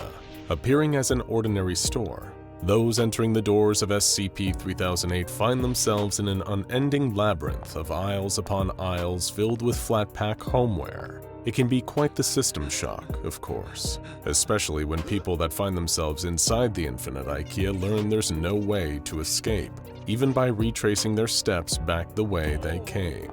Doing so, they'll only be met with a disheartening realization that the entrance isn't where it was upon their arrival. Now at first, learning that you've lost your entire life and are doomed to spend the rest of your days inside a limitless IKEA is admittedly a lot to take in. Your friends, family, job, all your worldly possessions are now unreachable, and everyone back home might likely spend many years wondering what happened to you. But it's not all bad news. As previously mentioned, Winston wasn't the only one to find himself in this predicament. Over the years, countless people have found their way inside the Infinite IKEA. Given how expansive the interior of the never-ending store was, there has never been a way to know for certain exactly how many people have come to reside within SCP-3008, but it's enough to populate the number of small settlements that these survivors have been able to establish inside. By innovatively repurposing the materials around them, these individuals have found themselves to be the new denizens of SCP-3008. Imagine whole towns constructed from chairs and tables that have been used as building materials to provide a place of sanctuary to those that need it when they first arrive in the Infinite IKEA. Sure, it takes a pretty big adjustment to this new lifestyle, but luckily, SCP-3008 provides for its inhabitants by automatically replenishing the food within its canteen. Naturally, it only offers items that are on the IKEA menu, but that's at least a consistent source of food and nutrition for those dwelling in its aisles. With food already taken care of, people inside SCP-3008 didn't even need to work. That was the strangest part that Winston found himself having to adapt to when he first got to the settlement of Cookware, named after the nearby sign that hung from the ceiling nearby, denoting one of the many departments of the store. It was odd to him how friendly everyone was, how much the people trapped inside 3008 cut off from the outside world forever seemed happy. There were many who'd been there for the longest that even claimed it was a better sense of life than out there in the real world. Inside the IKEA, there was a strong sense of community. Settlements helped each other out with construction, and because everything was provided for, no one had any need for selfishness or greed. After all, there was plenty of food to go around and money had no relevance. Ironic given they were all living inside a huge furniture store. Witnessing all of that helped Winston adapt to his new life inside SCP-3008 and made him feel a lot better about being in this predicament. The only real thing anyone inside the Infinite IKEA had to worry about was the threat of the staff. These were the tall, faceless humanoids with elongated arms and legs that roamed the aisles of the furniture store while wearing distinctive IKEA uniforms. Most of the time, they remained docile, paying the human survivors little attention. That is, until the fluorescent lights above dimmed, signaling the beginning of nighttime. The staff usually became aggressive, repeating the ominous phrase, "The store is now closed. Please exit the building," and attacking anyone they came into contact with. Thanks to their ingenuity, the survivors in the IKEA had constructed barriers around their settlements to keep the staff out. And that did the trick, repelling the faceless employees that come at night. But little did anyone inside SCP-3008 realize that simple barricades wouldn't stop an entirely new threat from entering the store to disrupt their peaceful way of life. For outside the Infinite IKEA, something wicked was stirring. Meanwhile, at a facility belonging to the SCP Foundation, a researcher by the name of Corbin Donnell had recently been assigned to SCP-035. Also known as the Possessive Mask, this white porcelain mask could shift between a comedy grin or a tragic frown. It also had the nasty trait of being an evil psychic artifact that could manipulate anyone around it into placing the mask over their face. At that point, SCP-035 would take full control of its wearer, making them into a host for the mask itself. So, would you like to take a guess as to what happened to researcher Donnell? The voice in his head, that persuasive whisper, it wouldn't leave him alone. All day long, it was there, but whenever Corbin was near SCP-035, it got louder, and as the days he was studying the Possessive Mask went on, the whisper became a shout. The screams to put on the mask were taunting him, keeping him awake at night, tormenting him all through the waking day, until eventually he'd had enough. Given that SCP-035 produced a corrosive black substance that usually melted anything around it, the mask had to periodically be taken out of its containment case so that the container housing it could be replaced. And it was during one of these transfers that researcher Donnell calmly swept in, pushing away the guards taking it out of its melted case before they could place it in a new one. The aggression from the researcher caught the security personnel by surprise, as did what he did next. Not caring what the Possessive Mask would do to him, Corbin lifted the white porcelain to his face. He wasn't even aware that the containment breach alarms were sounding. All that noise sank into the background as the psychic voice in his head got louder than it ever had before. There wasn't even so much as a split-second awareness from researcher Donnell of the searing pain as the dark sludge oozing from the mask made contact with his skin, melting his face as he wore SCP-035. By that point, it was already too late. The Possessive Mask had full control. Corbin's body wasn't his own anymore. Although it still moved, walking quickly out of the room and through the halls of the Foundation facility, the researcher beneath was already dead. There was only SCP-035, piloting its newest host to freedom. Of course, while containment breach was still an urgent matter, the Foundation knew that SCP-035's biggest weakness was itself. The black secretion that poured out of the Possessive Mask would melt anything it came into contact with, and would ultimately cause the body of its host to melt into nothing. Once that happened, it would be far easier to recontain SCP-035. Someone would merely have to pick it up and place it back in the containment case. However, SCP-035 knew this, too. The mask itself was cunning. It hadn't just picked researcher Donnell at random to be its new vehicle. It wanted him specifically because of his previous posting. Before he had worked with SCP-035, Corbin had been stationed to observe any potential changes at the entrance of SCP-3008. As it stayed firmly on the researcher's face, using him to carry itself out of the Foundation's site it had been trapped in, SCP-035 was scouring the remnants of Corbin's mind. It used its innate psychic abilities to plunder the depths of his brain, looking for information. The location of SCP-3008 was right there, stored away safely in researcher Donnell's memories, as was the way to get there. And on top of that, the reason SCP-035 had taken such an interest in making it to the infinite IKEA. During the Foundation's many years of study and exploration of SCP-3008, they came to learn that not all of the survivors inside the infinite IKEA had originated from the same universe. The current theory was that the entrances to this endless furniture store existed simultaneously in multiple realities, meaning that the people now living alongside each other inside SCP-3008 were actually from varying different worlds across the multiverse. Now, if you were incredibly cunning, incredibly clever, and incredibly sick of being held captive by the Foundation, then perhaps you could figure out a way to navigate your way through the infinite IKEA. You could enter through the front door in one universe, and then exit into another. And of course, that was what the Possessive Mask was planning to do.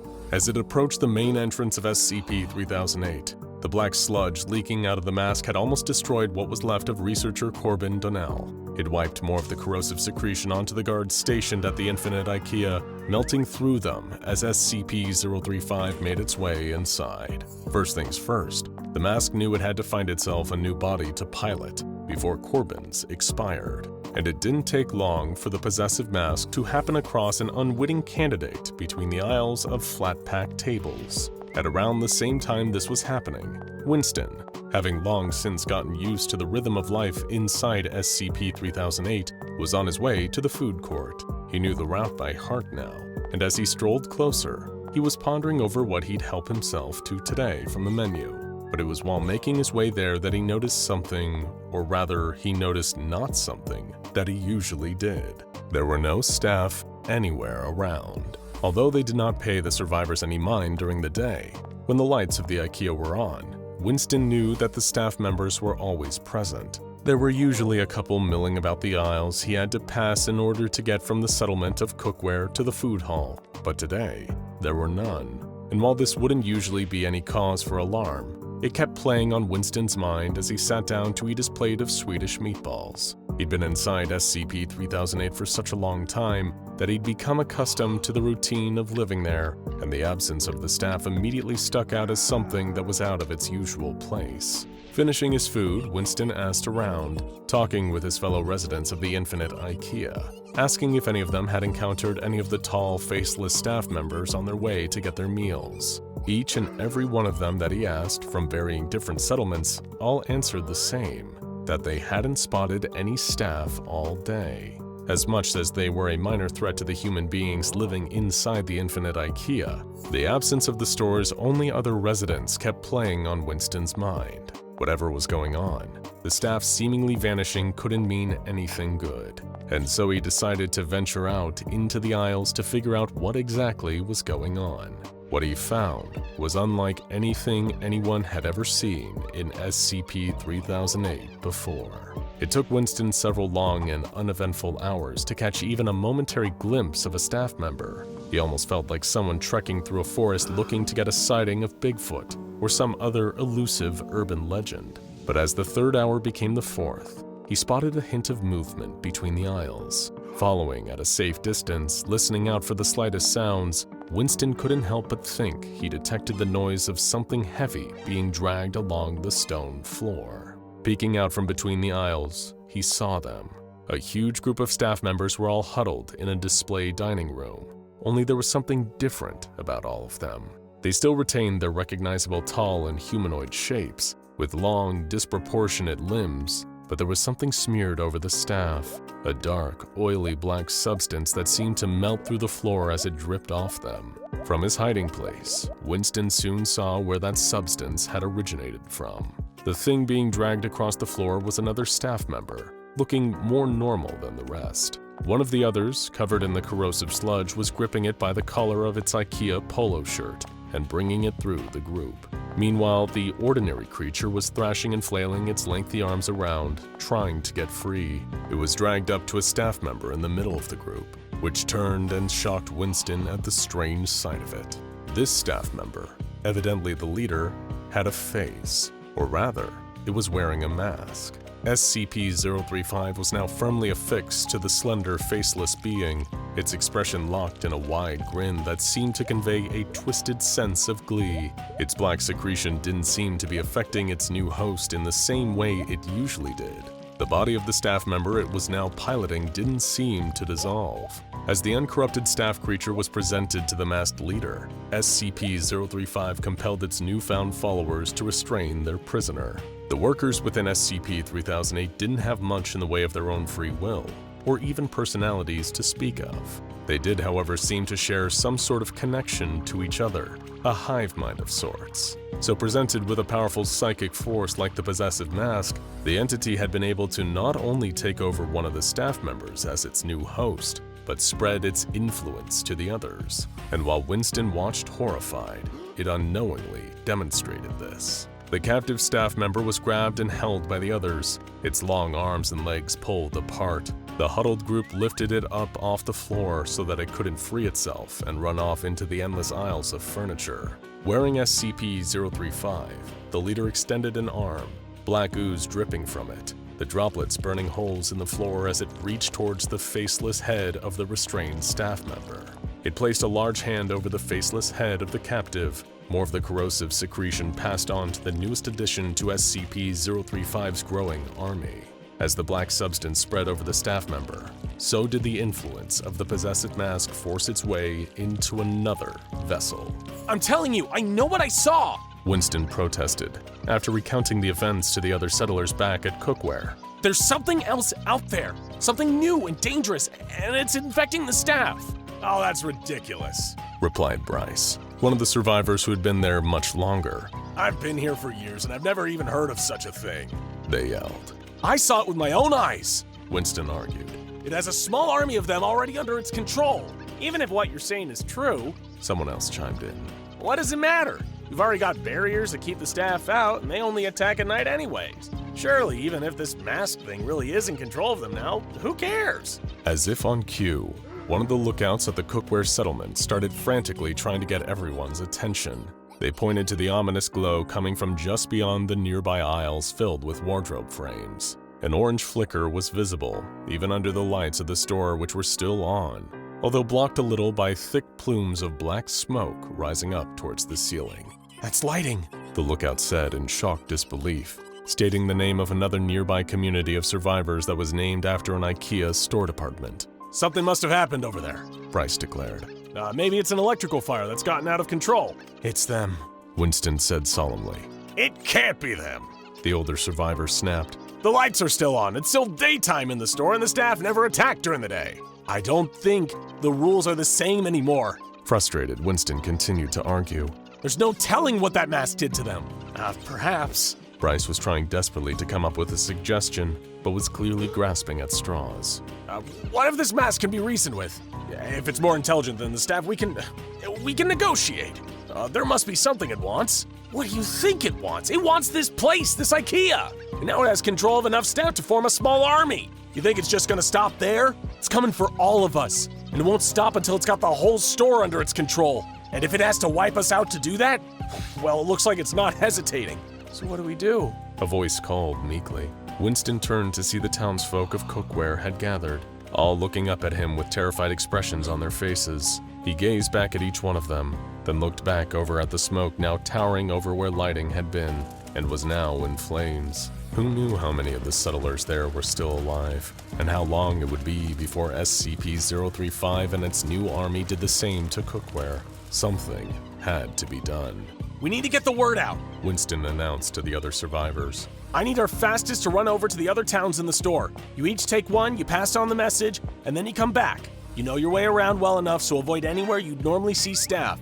Even if they haven't been corrupted, we can't chance it. Why don't we tell the other settlements? Somebody in the crowd called. You tell them what's going on. You say that something has come here to threaten this IKEA and our way of life. This place isn't where any of us first came from, but it's all our home now. It's provided for us, but now it needs us to defend it, Winston explained. And how exactly are we gonna do that? Bryce asked. The lights had gone out, but although night had fallen, it wasn't dark yet. Standing with their fellow survivors from numerous other settlements, the residents of SCP-3008 had fashioned flaming torches from the legs of IKEA desks and tables. And that wasn't all. They were carrying makeshift weapons. Some had spears crafted using curtain rails with sharp kitchen implements fashioned to the end. Others had wardrobe doors in their hands to act as rudimentary shields. They were hardly warriors, but as an army of corrupted staff members lurched out of the darkness towards them, each survivor of SCP-3008 knew what they had to do. At the front of the army towered the staff member with SCP-035 on its faceless head. The Possessive mask's wide grin had shifted, now a long frown, almost one of disgust at the amassed settlers who opposed it. As it raised an elongated arm to command its horde, Winston raised a curtain rail spear into the air. For IKEA! He yelled, as the residents of SCP-3008 charged. Alarms go off all around the facility. Things descended into chaos so quickly. Of course, the staff of the SCP Foundation are extremely familiar with the horrors of a containment breach by now. But this was something exceptional. Two anomalies had joined forces in an unexpected fashion, neutralizing some of the weaknesses that the two of them usually experienced. Needless to say, this was bad. More specifically, 74 staff members were dead already. Several different mobile task forces had already been dispatched to hunt down this terrifying new anomaly, but none of them knew where it was hiding in the depths of the site. Little did they know, this deadly new hybrid had already escaped the SCP Foundation and was already on its way towards a nearby population center.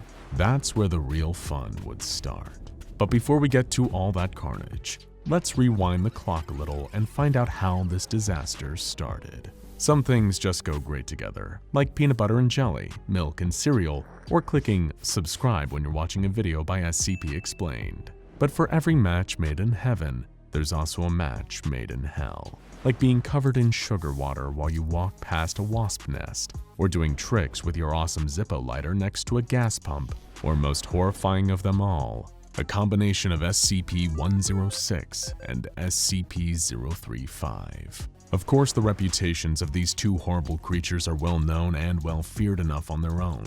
SCP-106 is a humanoid abomination also known as the Old Man, capable of walking through walls and entering his own private pocket dimension, where he practices his predilection for pain to its full potential. And then there's SCP-035, also known as the Possessive Mask. This is one of the most powerful and dangerous psychic entities that the SCP Foundation has in its vast collection. Some of its more minor, unpleasant qualities are things like the fact that it constantly drips corrosive black slime, or the fact it immediately reduces you to a state of brain death when you're foolish enough to wear it. On the more severe end of its abilities is its power to crawl into the mind of anyone around it, slowly whispering horrors into their mind until they're completely under its control, or utterly broken. It likely has designs on world domination, or at the very least, to plunge the human race into an unimaginable pit of eternal suffering. The one saving grace is the fact that 035's corrosive slime slowly destroys the body of its hosts, limiting the purview of each one of its reigns of terror. But occasionally, there are wonderful, terrible exceptions to the rule. Speaking of terrible, our story began chronologically with SCP-106 showing one of its rare signs of activity. This, naturally, caused waves of panic to rock through the researchers and security staff of the site. They'd need to grab a D-Class, then plug in and warm up the femur breaker. They'd also need to mobilize groups of on-site guards with powerful flashlights to slow the gnarled old monster down.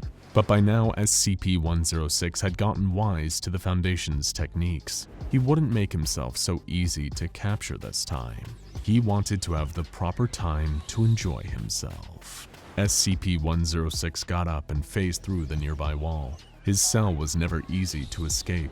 They filled it with strange shapes and running water, just to confuse his wretched old mind. But once he was out, he was out. He avoided the hallways, instead just phasing from wall to wall, until he reached a different block of containment chambers. That's where the fateful meeting would take place. It wouldn't be the first time he'd wandered into other containment cells, his battle with SCP-682 perhaps being the most famous, but this time, something was different. The room he'd just faced into didn't contain some huge writhing monster or another humanoid beast. It contained instead a glass container on top of a podium. The walls coated in deadly telekill alloy to keep its prisoners' immense psychic power sealed in. But now that SCP-106 was in the room, standing mere feet away from the grinning white mask inside the glass container, there was nothing keeping the two of them from having an extremely fateful conversation. The first thing SCP-106 noticed was the black liquid leaking from the mask. Strange, it seemed to perfectly match his own secretions. Hello there, good sir. It isn't often I have visitors in here, and even less so visitors who are as handsome as you, the mask said, speaking directly into the old man's frail, fractured mind. I don't believe we've ever been acquainted. Come a little closer and remove the glass box. I'll be able to hear you better that way. Come on. Don't be shy. The old man felt something about the mask was distasteful. Even to a creature as despicable as SCP-106, something about the mask just seemed slimy, metaphorically as well as literally. And yet it found itself stepping forward towards the glass case, almost as though he was sleepwalking. How was the mask invading his mind like this? He'd always been one of the more mysterious creatures in the Foundation's containment, and yet SCP-035 had slipped into his mind like a warm bath. On some level, it frightened him. Yes, that's wonderful. Come closer, dear boy, you're doing so well, the mask said as the old man reached forward and began lifting off the glass case. I think I'd look rather good on you, don't you agree? Let's cover up that nasty old face of yours. You'll look positively spiffing, old chap. Just do exactly as I say, and this is all going to go wonderfully. The old man picked up the mask, somehow not even in control of his own body anymore. An almost electrical power seemed to pulse out of the mask and through the old man's rotting fingertips. The old man was a sadist, but he'd never before encountered this kind of utterly malicious intelligence. This was a mind geared to commit almost incalculable evil, and while the old man was wondering how exactly he felt about that, he was already lifting the mask up to his face and watching the universe go very, very dark. Outside, a small army of Foundation security operatives, armed with flashlights and assault rifles, were charging through the halls, trying to trace the movements of the old man for recapture. Back in the old man's cell, a confused serial arsonist was being shoved into the femur breaker by a group of nervous and impatient researchers. None of them knew they were dealing with an entirely different beast down here now.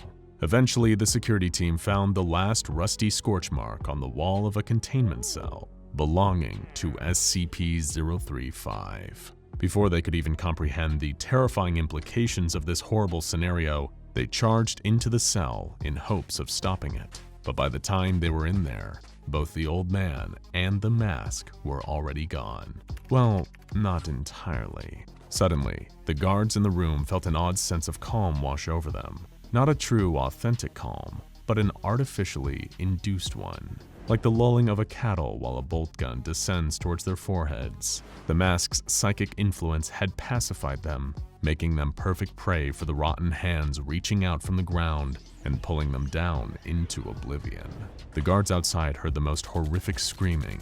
They circled the door, terrified, aiming everything they had at the entryway, but it wouldn't be enough. Soon enough, this new hybrid beast, SCP-106 wearing SCP-035, emerged and began its onslaught. It had the immense physical abilities of 106, bolstered by 035's diabolical intelligence and ability to cloud the minds of its victims, inhibiting their capacity to run away or fight back. But most frightening of all, because SCP-106 was already adapted to resist the effect of its own corrosive mucus, it was also perfectly able to sustain the mask as a host without ever melting and falling apart. See what we mean about a match made in hell? How do you like my new body, gentlemen? The mask asked, its voice dripping with malicious glee. It isn't much to look at, I know, but you're about to get very well acquainted with its collection of charming abilities. And the mask stayed true to its word. It rampaged through the containment site, waltzing through walls like a gleeful schoolchild with the heart and mind of the devil himself, leaving a pile of melted, tortured corpses in its wake. Researchers, guards, janitorial staff, nobody was safe. And with every killing, the rest of the staff became increasingly afraid, only strengthening the psychic hold of the mask. It was having the best day it could remember in a long, long time.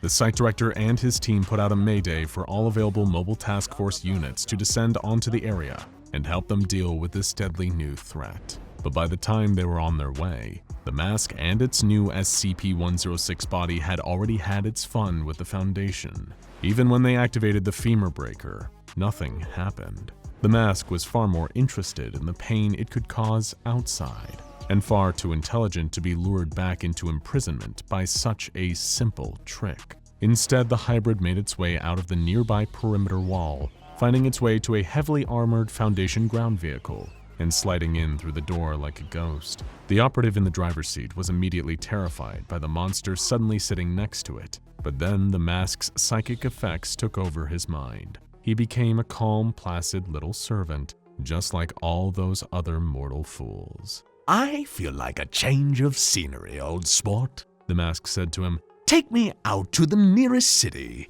It can be the one of your choosing. I feel like having a little night on the town. Oh, it's been far too long, you know. The hypnotized driver nodded and punched the gas. The guards were too busy controlling the aftermath of the chaos within the site to even notice the creature they were chasing had already escaped. And if it reached a nearby city, then the chaos, cruelty, and madness it was liable to release would be the biggest mess the Foundation would need to clean up in quite some time, which was precisely what the malicious mask had in mind. Meanwhile, Dr. Robert Scranton woke up in a dark room. Well, he wasn't sure if it was a room, but it was definitely dark. He rose to his feet in this strange black void, surrounded on all sides by blackness. It wasn't the belly of SCP-3001, the dreaded red reality again. No, this was something new. And what's more, he had no idea how on earth he'd gotten here. Dr. Scranton, said a cruel, mocking voice behind him. Turn around, old chap. It's been far too long since I've seen you in the flesh. Well, in a manner of speaking, at least. Confused, Dr. Scranton turned and saw a vaguely familiar sight. SCP-035, the Possessive mask, floating in the dark behind him. What on earth was happening here, he wondered. Oh, you really don't remember, do you? The mask said with a spiteful laugh, replying to a thought he'd never voiced aloud. You're in your mind, Doctor. As it turns out, you're harder to erase than I thought. Perhaps you're buried so deep in the psyche of that monster. No matter, I'll get you eventually. How strange, Dr. Scranton thought. This must be his mind playing tricks on him somehow. He raised a hand to scratch his head quizzically, and only then realized that his right hand was gone, simply vanished from the end of his wrist. The mask gave another sick laugh. Oh, it's already started! I told you I'd get you, Scranton! The mask cackled with glee. I never normally get to delete a mind slowly. Oh, this will be amusing. Where's Anna? Scranton asked, suddenly wondering about the safety of his beloved wife. He couldn't help but worry when this got another cruel laugh out of the mask. Oh, don't you remember, Robert? The mask said through giggles. You killed her. You killed her with your toxic embrace. She died terrified of you. And with that, all the awful memories came flooding back. Back in the real world, things weren't any less horrifying. When the vehicle had finally made its way to the nearby city, the masked old man had unceremoniously murdered its chauffeur and decided to go for a little exploration. It had been so long since it felt the sun on its pristine white porcelain. Such a beautiful day outside. It couldn't wait to kill some people around here. It began its rampage in a dark alley, snatching some homeless people and unfortunate passersby through the graffiti-stained stone walls. By the time it was done with them, there weren't even any bones left. But this would only be the start of the masked old man's horrific rampage through the city. Next, he invaded an office building and decided to unleash his grisly wrath on the people within. Some were pulled through the ground while chatting at the water cooler. Others were dragged through the walls as they went to refresh their coffee. Some were simply sitting at their desks, getting on with their daily work, when a dark silhouette appeared behind them. Some turned around, saw the creature, and screamed immediately. Others remained in ignorance and only screamed when an acidic, rotting hand curled around their shoulder. But every single one of them screamed eventually. By this point, the SCP Foundation had started sending all the mobile task forces in the area to the nearby city after receiving reports of unexplainable disappearances and murders. Panic was starting to spread, and that panic was only making the nightmarish psychic abilities of the mask even stronger. The challenge would be intercepting SCP-106 and removing the mask before it became too powerful for them to do anything about it. If they didn't, they could be looking at a loss of life on a massive scale, which was exactly what SCP-035 hoped to indulge in. A young barista was having a stressful day at a nearby boutique coffee shop. She retired to the staff bathroom to splash some water on her face and recenter herself. She sighed and looked up from the sink into the mirror to see if her makeup was running, and then screamed. A dark figure was standing right behind her. It looked like a rotting human corpse, dripping with black slime, and wearing a grinning white ancient Greek comedy mask. I'm not interrupting anything, am I? The masked old man said, amused. Soon after, the dark presence had spilled out into the coffee shop. The psychic powers of the mask caused its victims to be paralyzed with sheer terror, unable to escape its cruel hands. The death toll of the day had already risen to over 100, and the masked old man had no intention of stopping. That's when several police cruisers skidded to a halt in front of the coffee shop. Cops disembarked from their cars and pulled out their handguns. Step out of the store with your hands up! One of them yelled over a megaphone. Any sudden moves and we'll blow you to kingdom come! This made the masked old man laugh. Oh, how very adorable.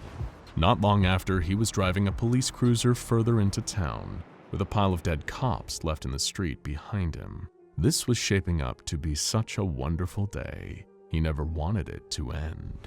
Back in the pitch dark of the mindscape, Dr. Robert Scranton was looking a little worse for wear. Both of his legs had disappeared, along with one of his eyes and much of the rest of his right arm. His remaining eye was weeping, remembering how his embrace as the old man had killed his beloved Anna. He'd lost his humanity and become the worst kind of monster, the kind who even hurts the people he loves most. SCP-035, floating in the darkness, was still just laughing at him. Oh, you're pathetic, Scranton, it said. Look how little is left of you. You haven't even been human in decades. Why not give up what little is left? You're mine now, and soon you're going to be nothing at all. And Dr. Scranton kept crying because he feared the mask was right. Back in the city, the stolen police cruiser pulled up in front of a preschool, and the masked old man got out. This would be the perfect place for his next little slice of fun. Straightening himself out, he began walking to the school, knowing that with the extent of his psychic powers, nobody would be strong enough to run away. They'd all just have to sit there and suffer, just like Dr. Robert Scranton. Goodbye, old man, the mask said to him. I'm tired of talking to you now. Dr. Scranton was ready to give up and let himself disappear. But then, something occurred to him. Knowledge from his Foundation days. I must be wearing you, Dr. Scranton said. I must be wearing you. Scranton reached up to his face with his remaining hand grasping at something. Suddenly, the face of the floating mask twisted into an infuriated frown. What do you think you're doing? It said. It's too late, Robert. But Scranton wouldn't be deterred. He gripped something invisible over his face and began to tug, even though pulling on this invisible mask on his face was agonizing. The whole void around him began to shake and quiver, including the grimacing SCP-035. Scranton just kept pulling. Stop that, you idiot! It roared. Stop it! Stop it! Stop it! You're going to ruin everything, you! But it was already too late. Dr. Scranton murmured, I'm sorry, Anna, and gave one last yank. That's when everything went white. Back in the city, it thankfully wasn't long until a group of mobile task force agents was able to locate the two anomalies. SCP-106 was sitting cross-legged on the grass outside of a preschool, where thankfully nobody had been hurt and was just staring off into space. In his trembling hands was another familiar sight, a frowning SCP-035. Dr. Alistair Glendon felt his fists clench as he saw the church in the distance. There was no mistaking the dark energy he felt emanating out of the building, or the wooden structures that had been erected outside. Men in robes patrolled the perimeter, wielding shotguns and rifles, chanting to themselves in deranged nonsense. The wooden panels of the church were leaking, weeping out some repulsive black slime. Despite it being the dead of night and flaming pyres burning brightly all around the church, the flesh blobs of the broken day dared not approach, as though they could sense the power and limitless cruelty of the thing inside the church. Yes, this could only be the work of the mask, the next one on his revenge list. Having already crossed off the anomaly that had once killed him, SCP-106, the old man, he had only 2 left. And today, he was determined to make it one.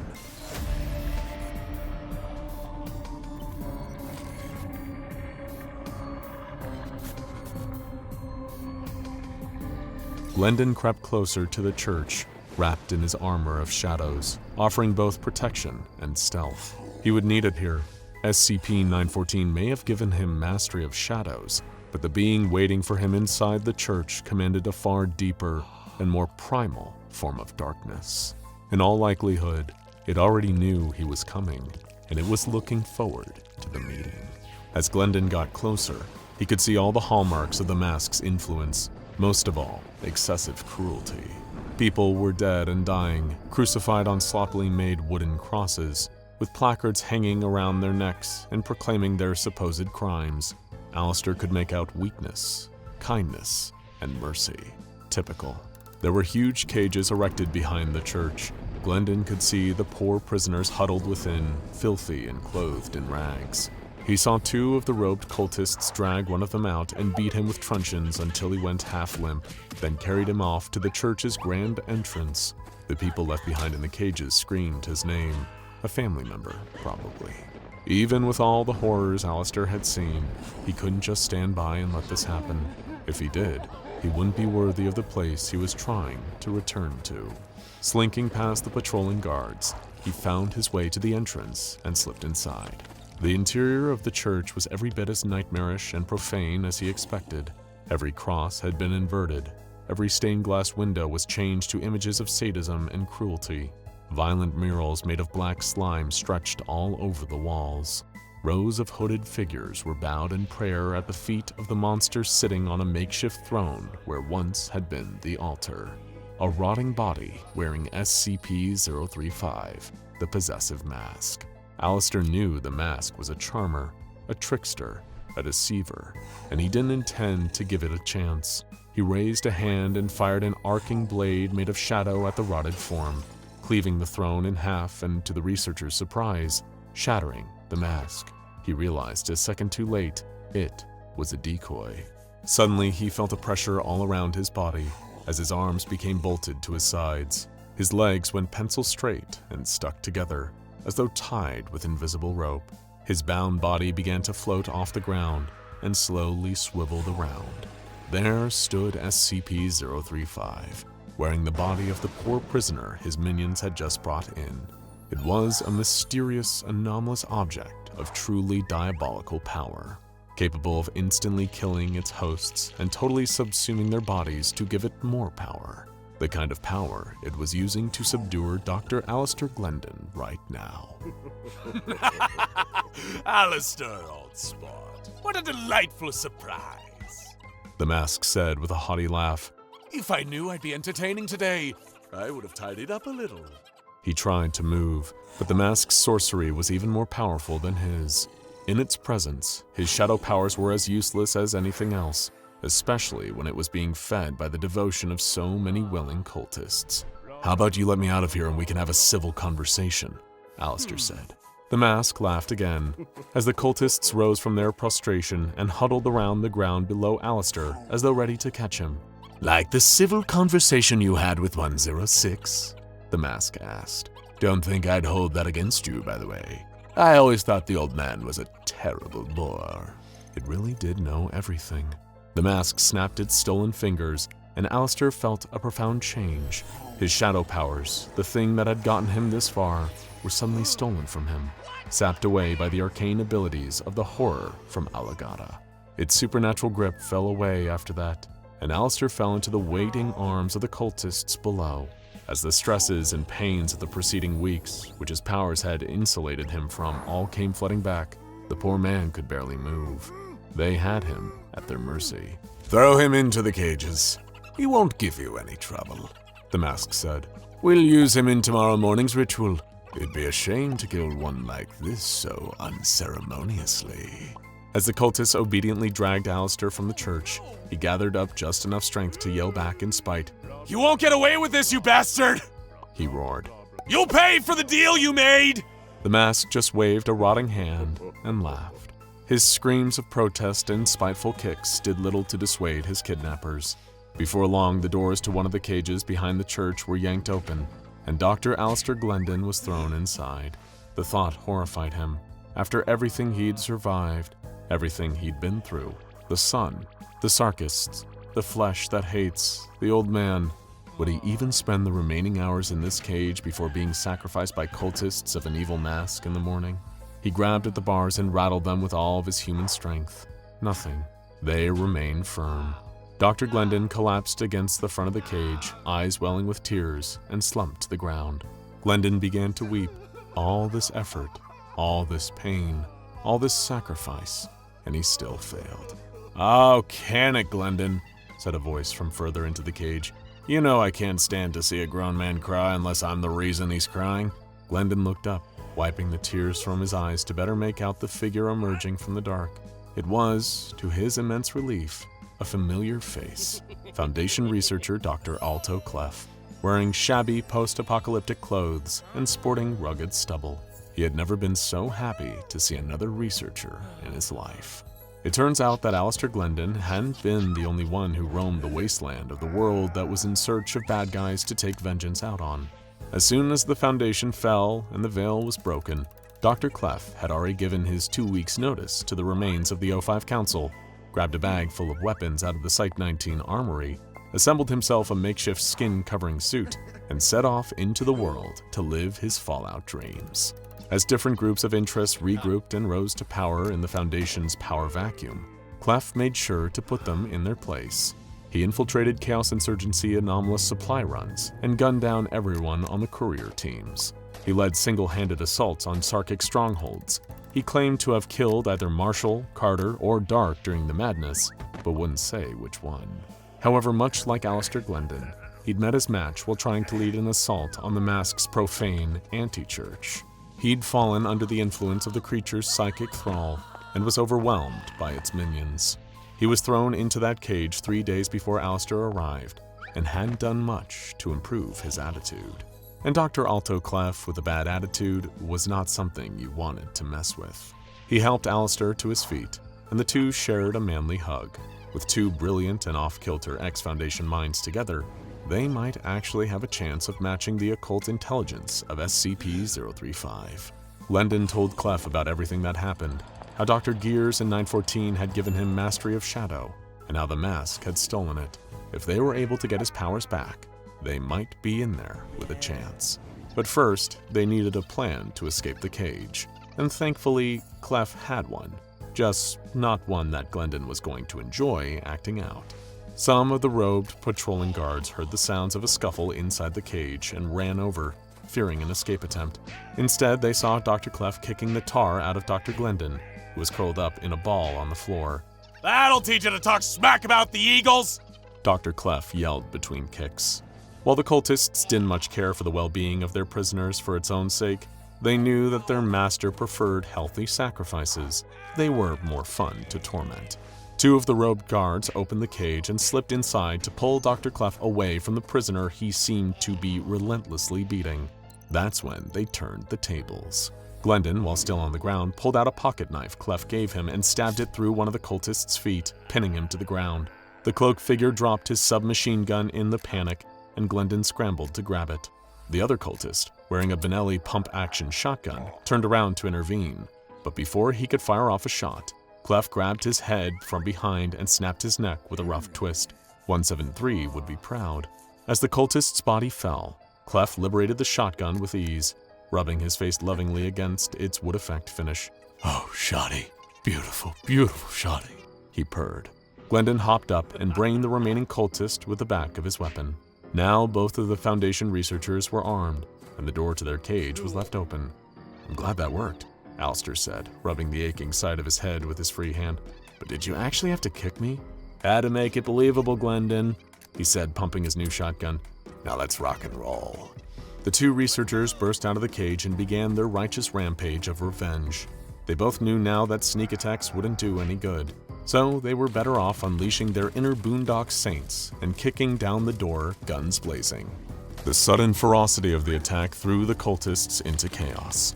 They scrambled to grab their own weapons and zero in on Glendon and Clef, but the two of them had Foundation combat training and mighty scores to settle.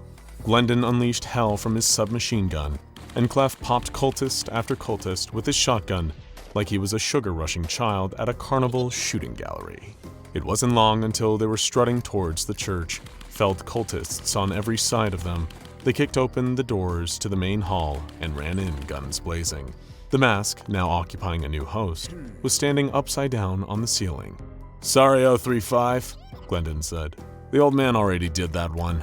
You'll need to try some new tricks." The masked figure shrugged and extended a hand. To Glendon's horror, a shadow blade fired from it, heading straight towards him and Clef. They jumped in either direction at the crucial moment as the shadow cleaved the ground between them. It seemed that the mask wasn't above plagiarism, which could be added to the bottom of its extremely long list of crimes. As Glendon and Clef ran to either side of the church, the mask flipped and floated down to the ground. The two researchers peppered it with gunfire from both sides, but a psychic barrier between it and them seemed to block the projectiles in midair. The researchers hid behind the support pillars, reloading their weapons with frantic energy. The mask laughed, summoning more blades of shadow that floated around it, ready to strike the second either of the researchers approached. "I suppose you're here because of your brother, Alistair," the mask said, peering out of its eyeless face into the darkness around the church. "I understand why you're feeling a little raw about the switch-up, old chap, but it was a fair deal. I suppose you probably think I poured poison into the other Dr. Glendon's ear, but no, dear Edward came to me. The world being what it was when the sun went septic, he wanted a way out. A better place, a brighter place. The place where you went after the old man killed you. He asked me if there was a way that the brothers Glendon could switch places, and my only crime was being honest with him. He put in the work, and that's my fault. How silly. How self-serving. Maybe this world is the hell you always deserved, Alistair. You really think vengeance is another path to heaven?" Clef pumped his shotgun again. "That thing really loves the sound of its own voice." Glendon didn't say a thing. The words of the mask had almost broken him. Could it be true? Could his own brother have betrayed him like that, willing to make a deal with the mask to steal his place in the afterlife and cast him into the horrors of the new world? Alistair cocked his submachine gun. He'd have to ask his dear brother himself. The two researchers ran out from their cover and opened fire on the mask's host. Most were blocked. Some got through and hit the body, but the mask seemed unfazed. It released another barrage of shadow attacks when the two researchers dodged for cover. As they checked their ammo, they saw that they were out. Things were looking bleak for our duo of heroes. That's when Dr. Clef had an idea. He would break the mask's concentration, the seat of its psychic powers, with something truly and utterly unexpected. "Hey, Glendon," Clef said, his face spreading into a broad grin. "Tell people that I did this, and that it was incredible." Before Alistair could say another word, Dr. Alto Clef rose up and locked eyes on the mask. He dropped his shotgun.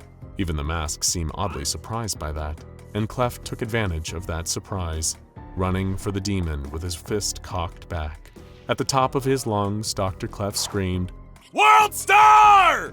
and punched the mask in its cursed porcelain face. The contact caused a burst of psychic energy that killed Clef instantly, but in the process, the mask lost its mental place, and Dr. Glendon got his powers back. Thank you, Alto. He said under his breath. Before the mask could regain its footing, Glendon released a volley of powerful shadow attacks, completely decimating the mask's host body. It fell to the ground, a piece of hateful porcelain leaking corrosive black mucus. With a dead cult and an empty church, Alistair was fine leaving it in such a sorry state. He had a more pressing matter. He needed to go to the gate and find his worthless, no-good brother again, and destroy the only thing that stood in his way. Now go check out What If SCP-035 Fought the Mask, and What If SCP-999 Wore SCP-035 for more.